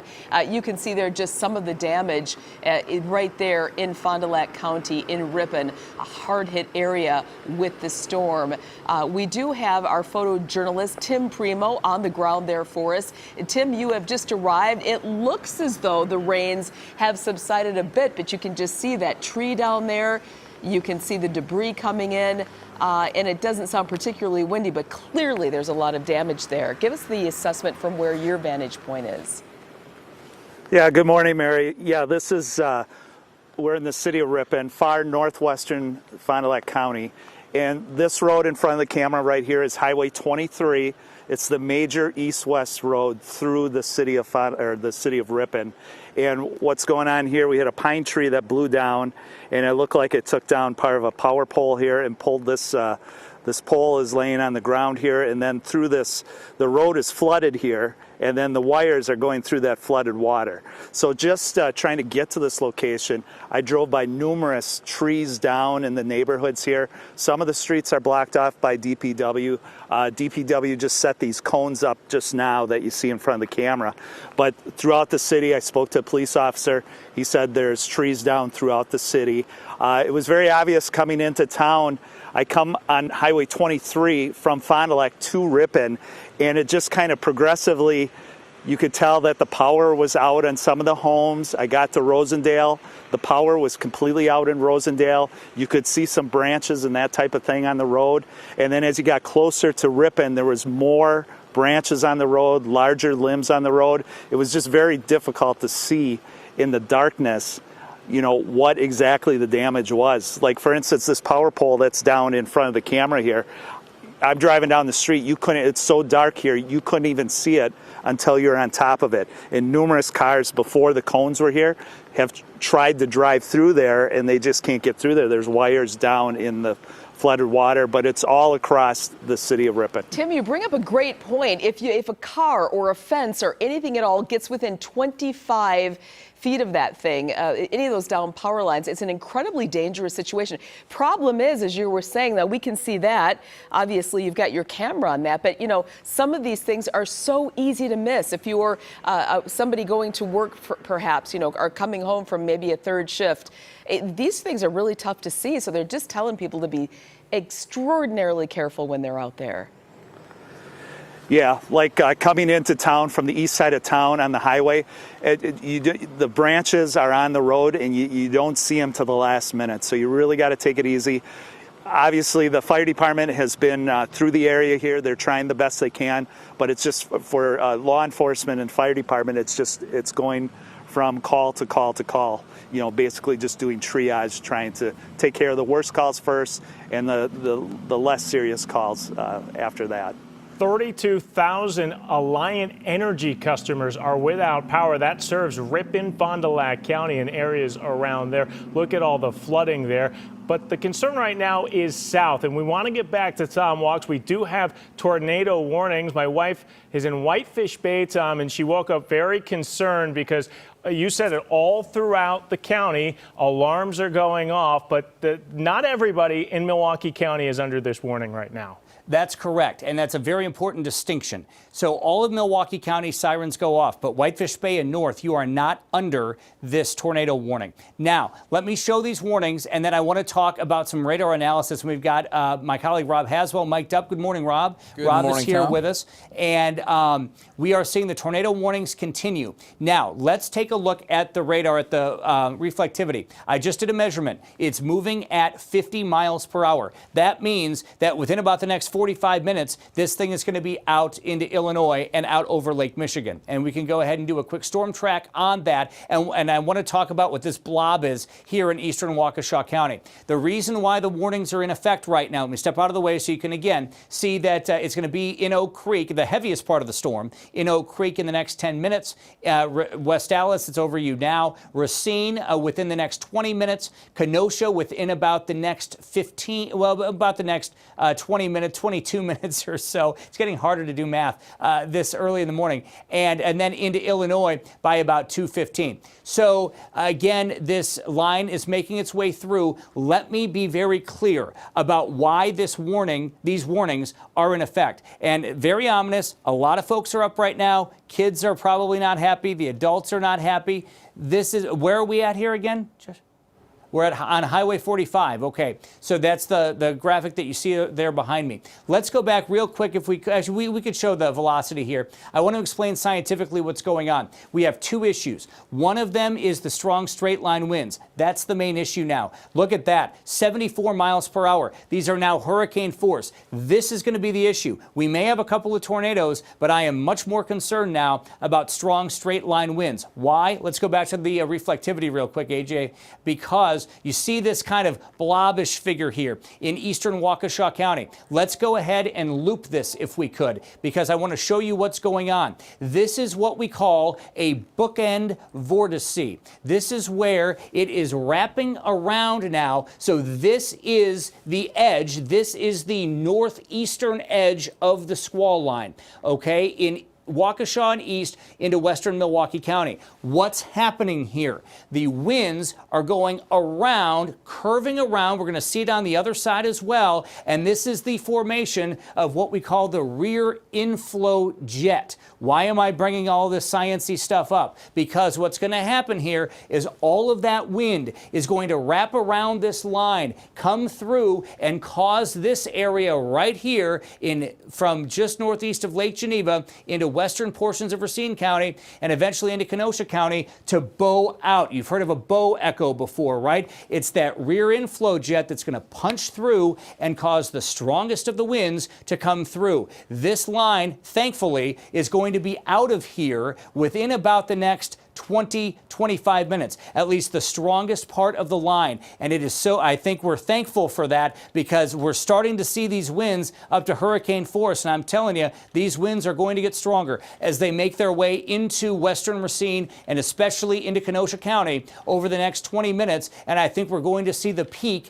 either maybe just outside of our area here as the storms continue to roll to the southeast. So just to be clear, two reasons why the tornado warnings are in effect. One is for the spin-up tornadoes that we likely saw. We're not seeing much of that anymore. I think this is now becoming an outflow dominant system. But the tornadoes are possible with this. But just as dangerous are these straight line winds. And I will go out on a limb here and say I believe this, as we're seeing here, the strongest of the winds, Walworth, western Racine, Mugwanago area, south, and Muskego, southeastern portions of Waukesha, possibly into southern Milwaukee County, although I think the strongest of the winds may stay just to the south of Milwaukee County. That's the way it is looking right now, but serious wind threat. Racine and Kenosha especially, we're still going to have quite a bit of wind in Milwaukee County, but based on the radar, I think Racine and Kenosha looking to be the strongest of the winds right now. With that, I want to go over to Rob Haswell. Rob, I know you've got more information on this. Yeah, just monitoring some of the chat that we have, of course, the direct line of the National Weather Service, as you've been talking about all morning long. And you were just talking about Racine County and some of the hardest hit parts there. The conversation now is kind of turning to an area south of Wind Lake where we're starting to see some rotation develop. So we'll be watching that area very, very very closely all morning long. And of course, the radar returns are incredibly strong now in that area. So it's not surprising to see that. And you're starting to see that strong line, as you see, and that kind of kink in the line as well, which is something that we watch for as far as development. Tommy, you were pointing out earlier the speed of this as it races across the map. It's incredible to watch that time lapse there. And remember, that time lapse is only about an hour long. So it is going across almost 2/3 of our viewing area from Dodge County down into our southeast counties in that short period of time. So racing across the map. And the spin-ups have kind of, been brief, fortunately, but that's why this warning is so broad. It's covering all these different spin-ups that have been occurring. And again, right now, watching for some of that rotation to continue to develop. Just again, getting some word in here that the National Weather Service will let the Rock County tornado warning expire. They're not going to cancel that early, but they're going to let that expire, which is very, very shortly. In fact, it just expired now as I was saying that. And yeah, Rob, I mean, as we're seeing these numbers here, and there you see the rain puddling up here as well behind me.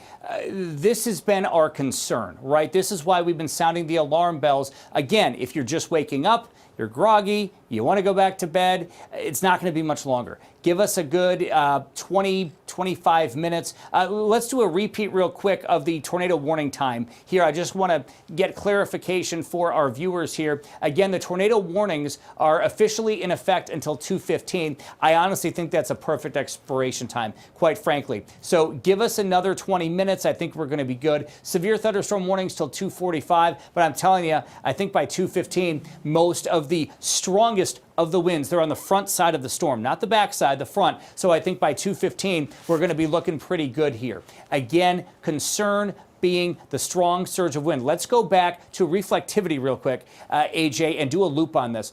Truly a fascinating look here at what's going on, because we have this line and it's been morphing over the course of the last several hours here. And now it is getting strong in southeastern Wisconsin. What does that mean? That means a risk for embedded tornadoes, but it really now means that push of wind. So the edge of this squall line is in western Milwaukee County with the strongest of the winds, western Racine, and now into northwestern Kenosha County, and then just now to the east of Lake Geneva. Yes, there's a lot of lightning. Yes, there's a lot of thunder, but the strong, I wouldn't call this a derecho, which we've been talking about earlier today. However, I think now we are starting to see the core of these winds set up based on the radar. And that is, we'll see if we can get this thing out of here before the strongest of the winds actually form in terms of this rear inflow jet and the Boeing segment to this line. We want to get it out of here in the next 20 minutes in hopes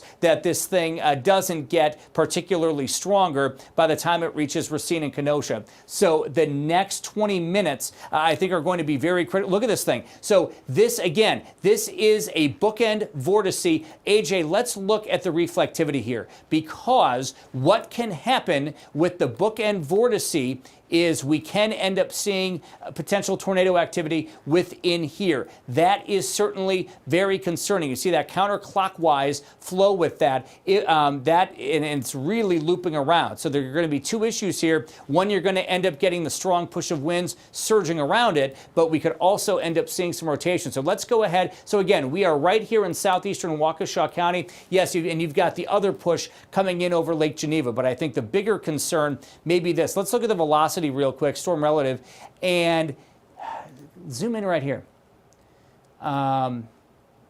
This is something that looks like, and again, I'm analyzing on the fly here, but there's definite rotation right here over 43. And so this is going to be, let's go ahead and zoom in here. So we are just west of Milwaukee County, yeah, right here. This is going to be a bit of a concern. So just on the north side of Muskego, just to the south of New Berlin.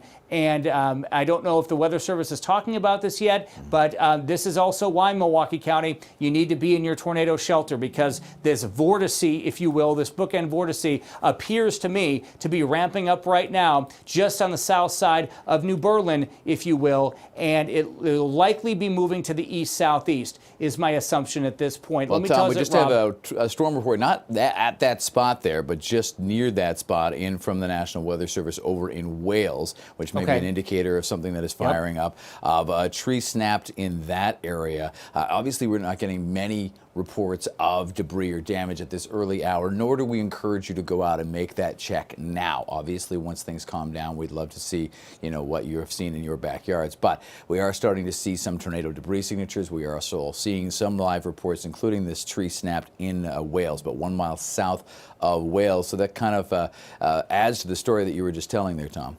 We also are getting some power outage reports from Ted and Mary this morning. I think we've got an update there. Thank you, Rob. Right now, We Energy is reporting 17,221 customers that have been affected by this. And of course, that number keeps on growing.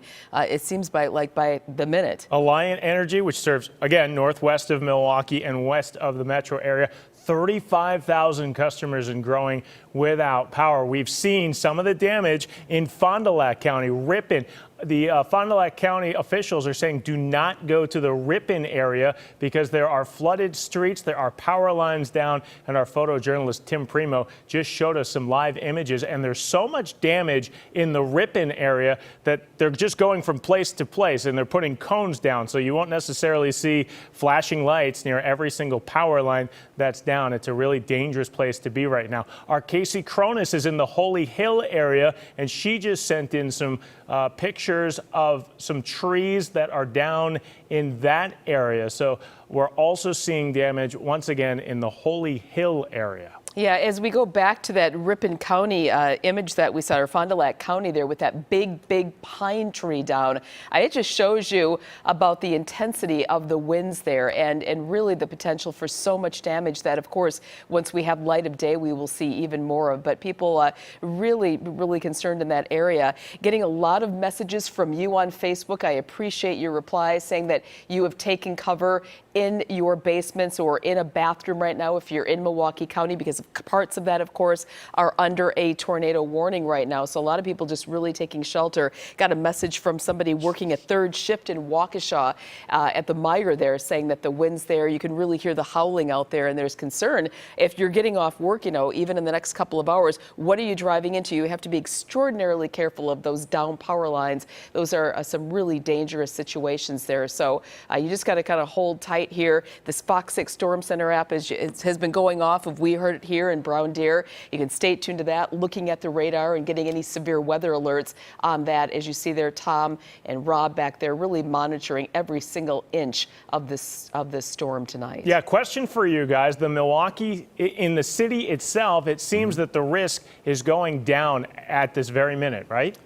Well, yes and no, Ben. It is certainly still under that one. I don't want to downplay what's happening here, obviously. This is something that is continuing to evolve, and we are actually seeing in some areas some strengthening of the system. So let's just kind of recap where we're at with this, and I want to make sure that everybody's aware of what they need to be doing right now. We do have a tornado warning that covers, as you can see here, kind of the southern half of Milwaukee County, the far southeast corner of Waukesha County, where Tom was just pointing at that development there and the potential for more rotation to develop. And that's what we're watching for here as far as that spin up is concerned.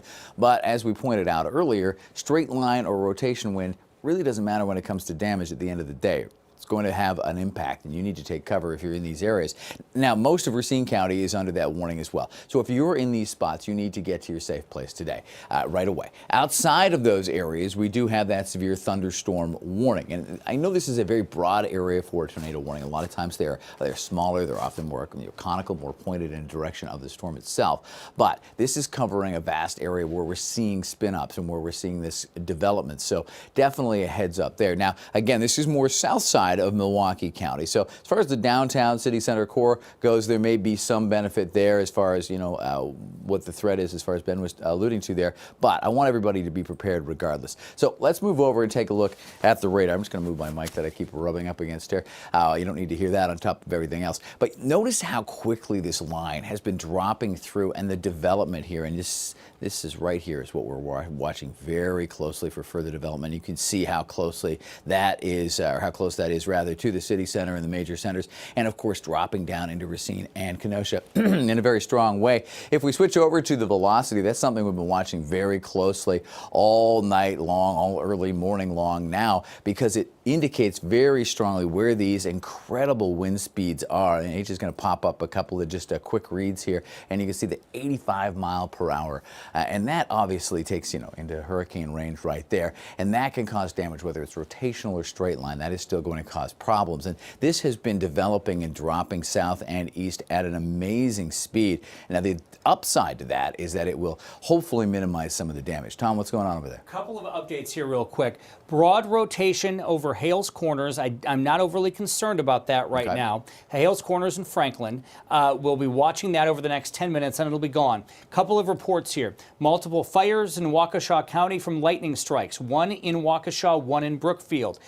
Jefferson County County. Multiple barns and structures with heavy damage on Highway E in Concord and Watertown. That was the place where we had the likely tornado several minutes ago now. The threat has passed, right, but we're just getting a lot more damage coming in. So Ben and Mary, note that down as well. Right. I mean, which is not surprising, of course, unfortunate, but not surprising to hear these things. If you look at the frequency of the lightning tracker, of course, these bolts popping up rapidly as we go through the time lapse. But even when we were just, in freeze frame in the current, those lightning trackers were popping up constantly. The skies are lit up constantly. So not at all surprising to hear that we're getting some reports of fires caused by lightning strikes. Let's go back to Ben and Mary. I think we've got a quick update there. Yeah, we want to take you back to Ripon there in Fond du Lac County. The officials there are warning people, just telling people, please stay inside. They really need to assess this damage.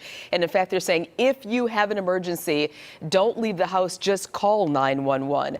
This is a picture right now at Highway 23 and Douglas Streets. As you can see, that down power line there, and that is the real concern. It is paramount to stay away from those things. Officials say stay 25 feet away from those power lines. Again, if a car touches those lines, if anything at all, even a fence, it can cause some real significant damage there. Our photojournalist Tim Primo there was right in the mix of it. He has moved around a bit, but he has seen a lot of flooded streets, a lot of downed trees, that big old pine tree we saw just a little bit ago, and of course more downed power lines. It just shows how those damaging winds ripped through that area. This town really suffering a blunt of this terrible storm there. But again, officials urging people in Fond du Lac County, in Ripon in particular, to please stay inside. Mary, this just came out from the city of Ripon. Here's their official statement. The city emergency response is assessing the damage, which includes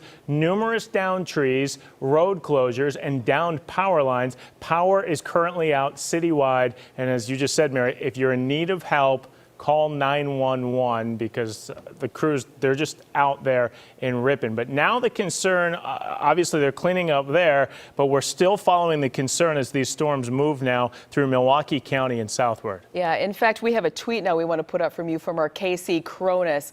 The tornado warning in the meantime is over at this point. We're going to get you back to Rob and Tom back there in just a minute. Let's take a quick look at this tweet from Casey, video taken while heading south 45 in West Bend there. So significant damage all through southeastern Wisconsin. Let's kick it back over to the Weather Center where Rob and Tom have been monitoring this. And again, the tornado warning just expiring, Rob? Yeah, I think we're set to have that expire. Obviously, it'll take a second for the map to update. So that is some good news there because, of course, it indicates a little bit of a higher level of confidence that the rotation and the potential for tornado spin-ups with this has come down a little bit. Now, I don't want anybody to, underestimate the power of just straight ahead, straight line winds, and, of course, the intensity of these severe thunderstorms.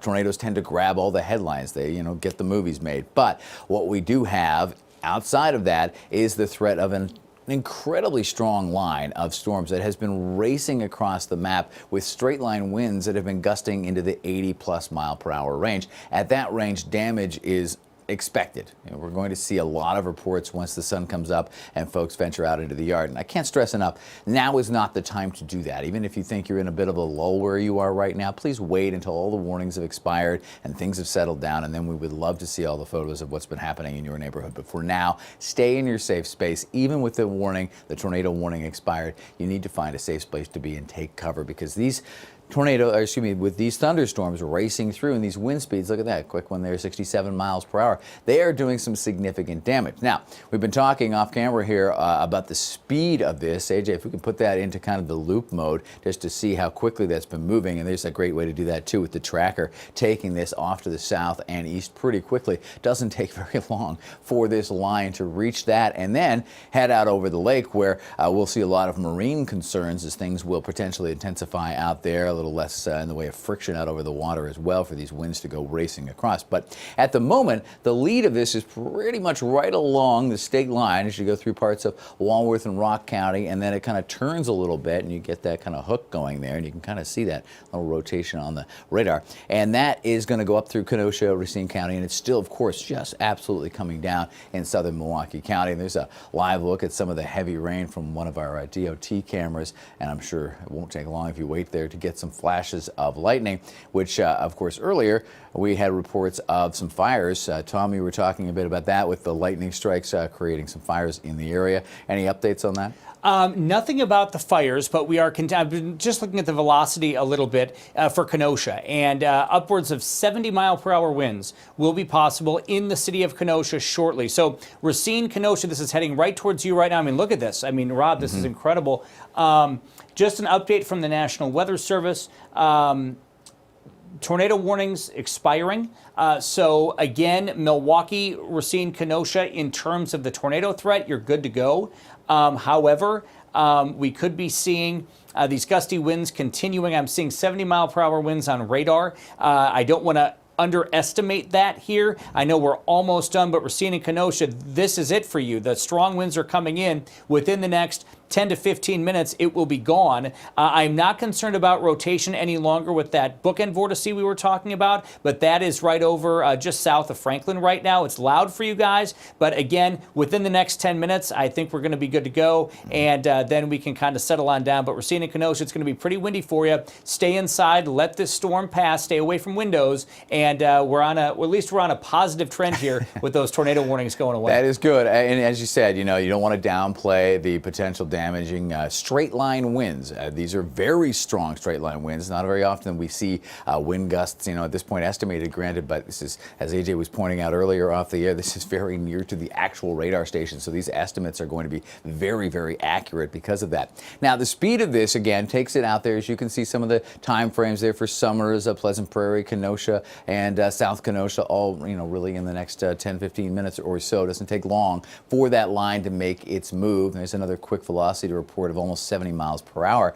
But remember, while that seems like a short period of time in a small area geographically, this is, of course, a very heavily populated area. And I know a lot of you are tuning in this morning from the Racine and Kenosha counties and those couple of the biggest cities in the state. So a lot of you need to be prepared for this. And while we are outside of the tornado warning right now, these strong straight line wind gusts, when you see them like that, can cause some significant damage. So make sure that you are in a safe place regardless of the tornado warning at this point. And look at the radar returns here too. We are seeing some significant heavy rain. We were talking earlier about the thunder and the frequency of the lightning. I'm sure that we will get quite a few reports once the sun comes up. There is the lightning tracker, and again, just absolutely lights up, and you get a new one every few seconds popping up on that line. The speed of this will take this out over the lake. There you go. You get the live update in. There's a sweep came through. You saw that. There's the new lightning tracker. But the speed of this has been impressive. There's the new tracker there, and again, taking this pretty quickly in some cases out over the lake. But has yet to really even get right down to the lakeshore areas or downtown Kenosha, and we're seeing that curve, of course, back into northern Illinois. Now, it has been a very busy morning, of course, and we do love when you guys get up and get those pictures to us. I don't want you to rush out to do that. I don't want you to step out into this storm until we've seen the last lightning bolt, because we can't underestimate the potential here for the life-threatening potential of this frequent thunder and lightning. So even if you feel like the winds have subsided where you are, or that the storm has passed you by, lightning can strike outside of the actual storm centers itself, and we don't want you outside until this is really settled. And then please, blow your phone up and give us all the pictures you want to give us of what's going on in your backyard. We love to be able to do that and share that with everybody. But for now, stay in a safe place. Definitely take cover. With the tornado warnings expired, we do have some positive there, but we do still have the severe thunderstorm warnings in place. And of course, we're still waiting for the graphic to update there when this will officially expire, but the rotation does seem to be improving pretty quickly. Let's go over and check in with Tom, who's been monitoring the National Weather Service chat this morning. Looks like things might be improving for us in a big hurry here. Yeah, that's right. And I don't want to underestimate Kenosha here. I know a lot of folks in Kenosha are watching right now, and if we could show the velocity real quick, AJ, the regular velocity.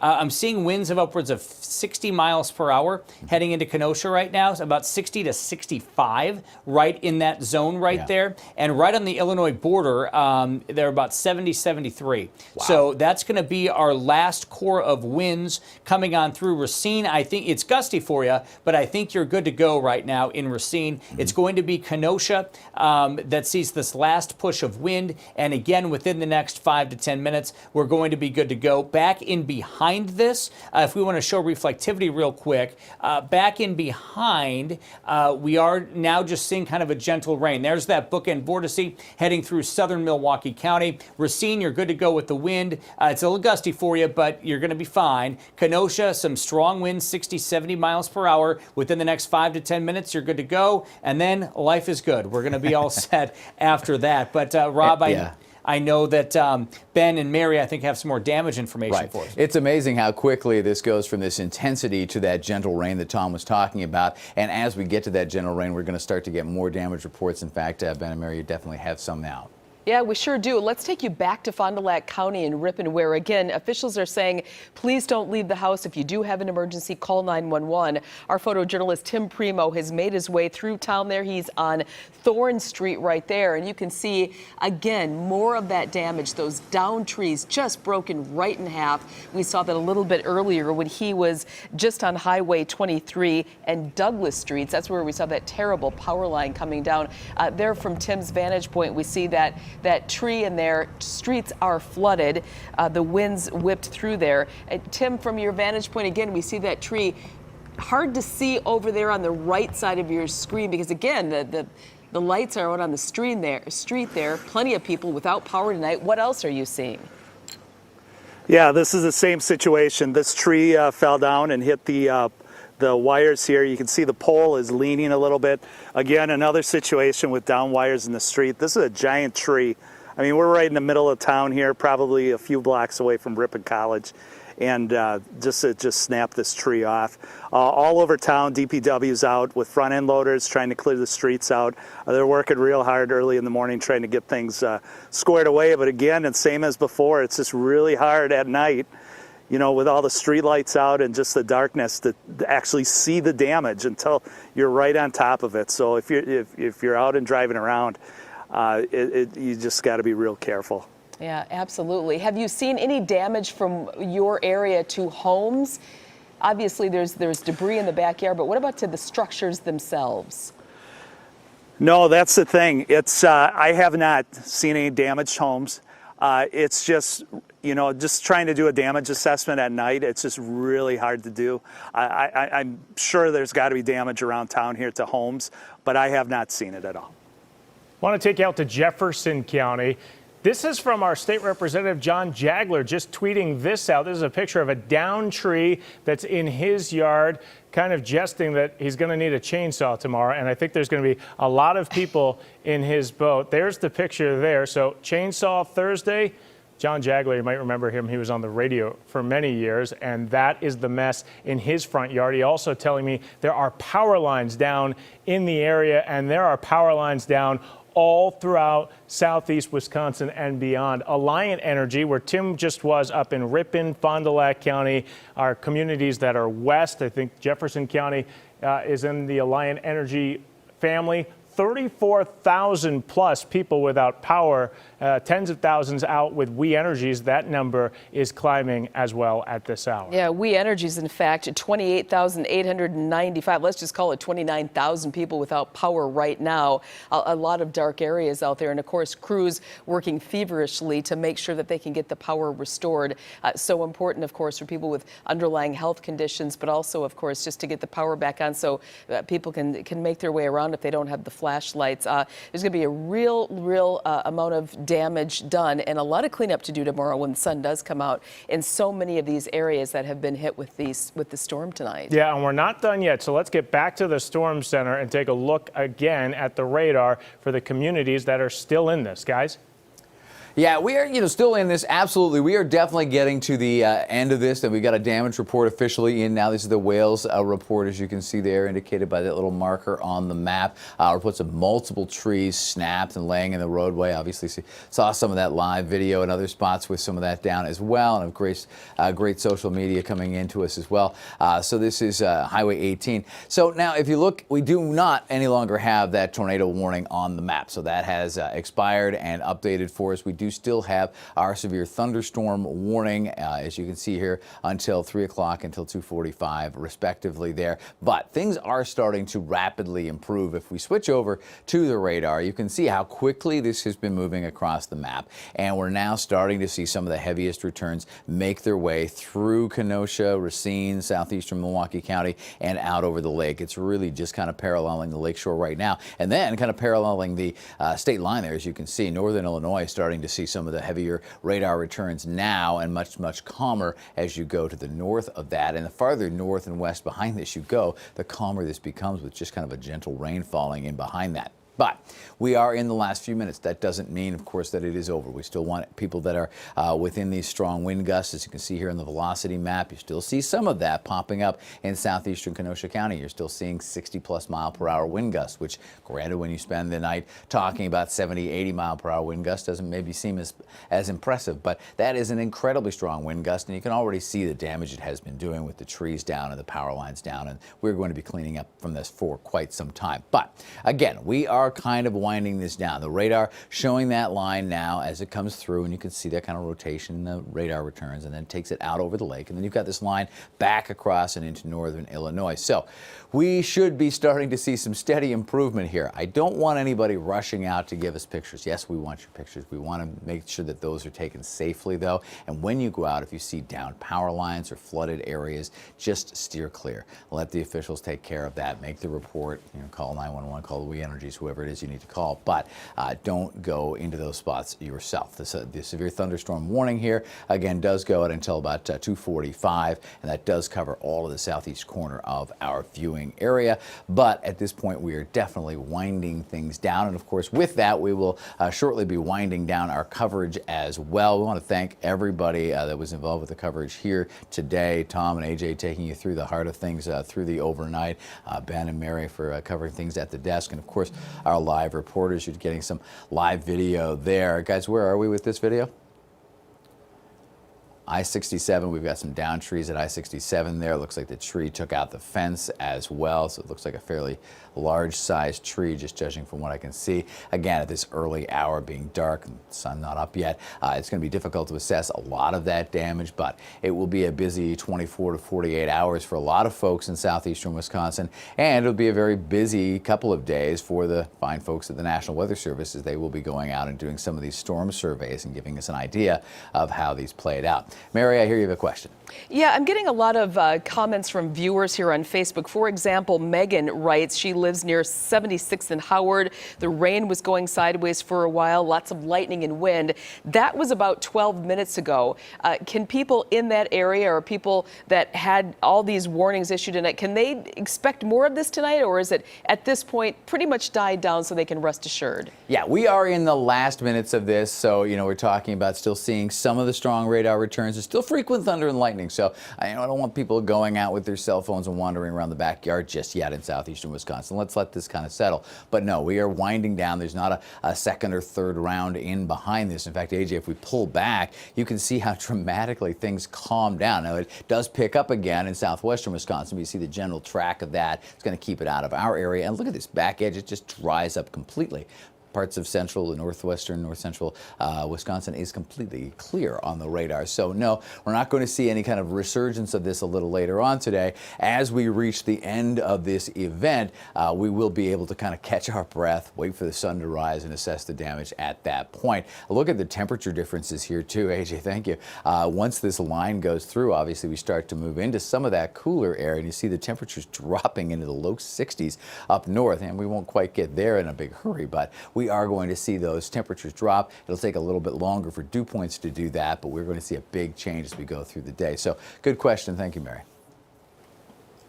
We'll continue, of course, to watch some of these storms go through. We're not quite to the end of the severe thunderstorm warning, but we are seeing some steady improvement. Of course, the tornado warnings have now expired, which is good news.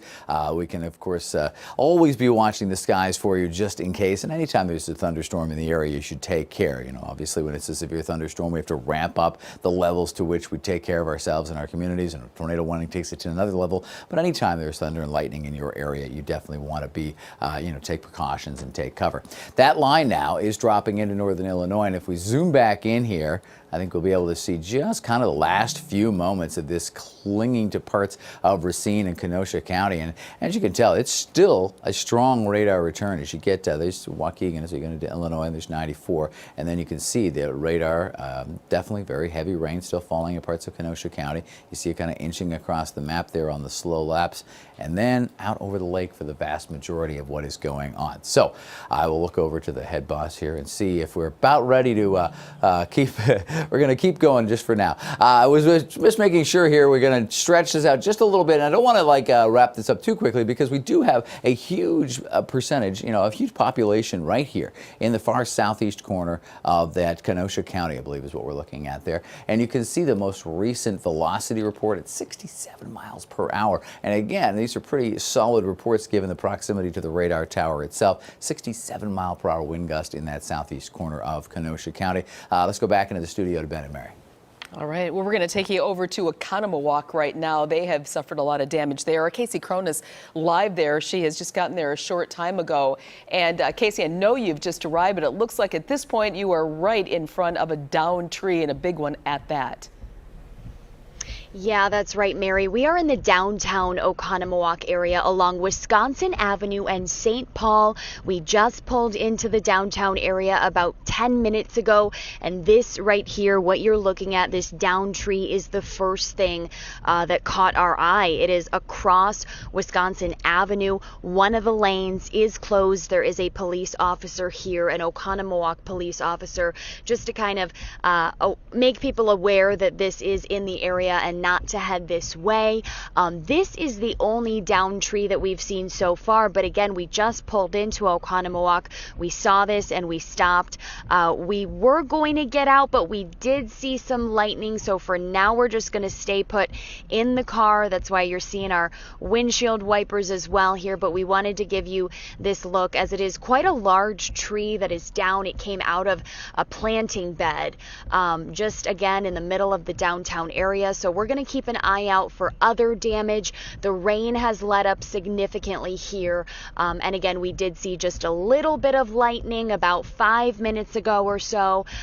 So for now, we will stay put in the car, but we wanted to give you this look at this tree. Mary? Way to be safe out there.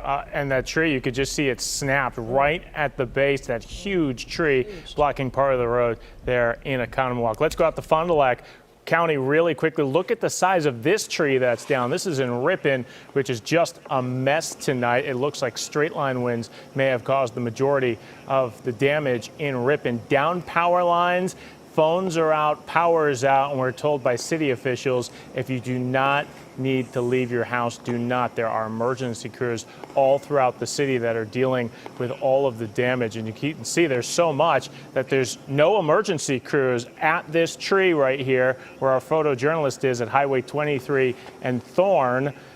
They're just kind of going from place to place, and if it's not serious, like it's not on a car or not on a house, they're moving on because there's so much damage up there in Fond du Lac County. In Fond du Lac County, Alliant Energies, Ben, do you want to take a peek at the numbers? Because right now I'm looking at We Energies. For people who've got We Energies, nearly 35,000 customers affected right now, and that number seems to be going up almost by the minute. And as if they're competing, Alliant has now tied that number, 35,000 customers with Alliant Energy that are without power tonight. So we'll keep looking at the damage reports as they come in, but let's go back over to Rob Haswell.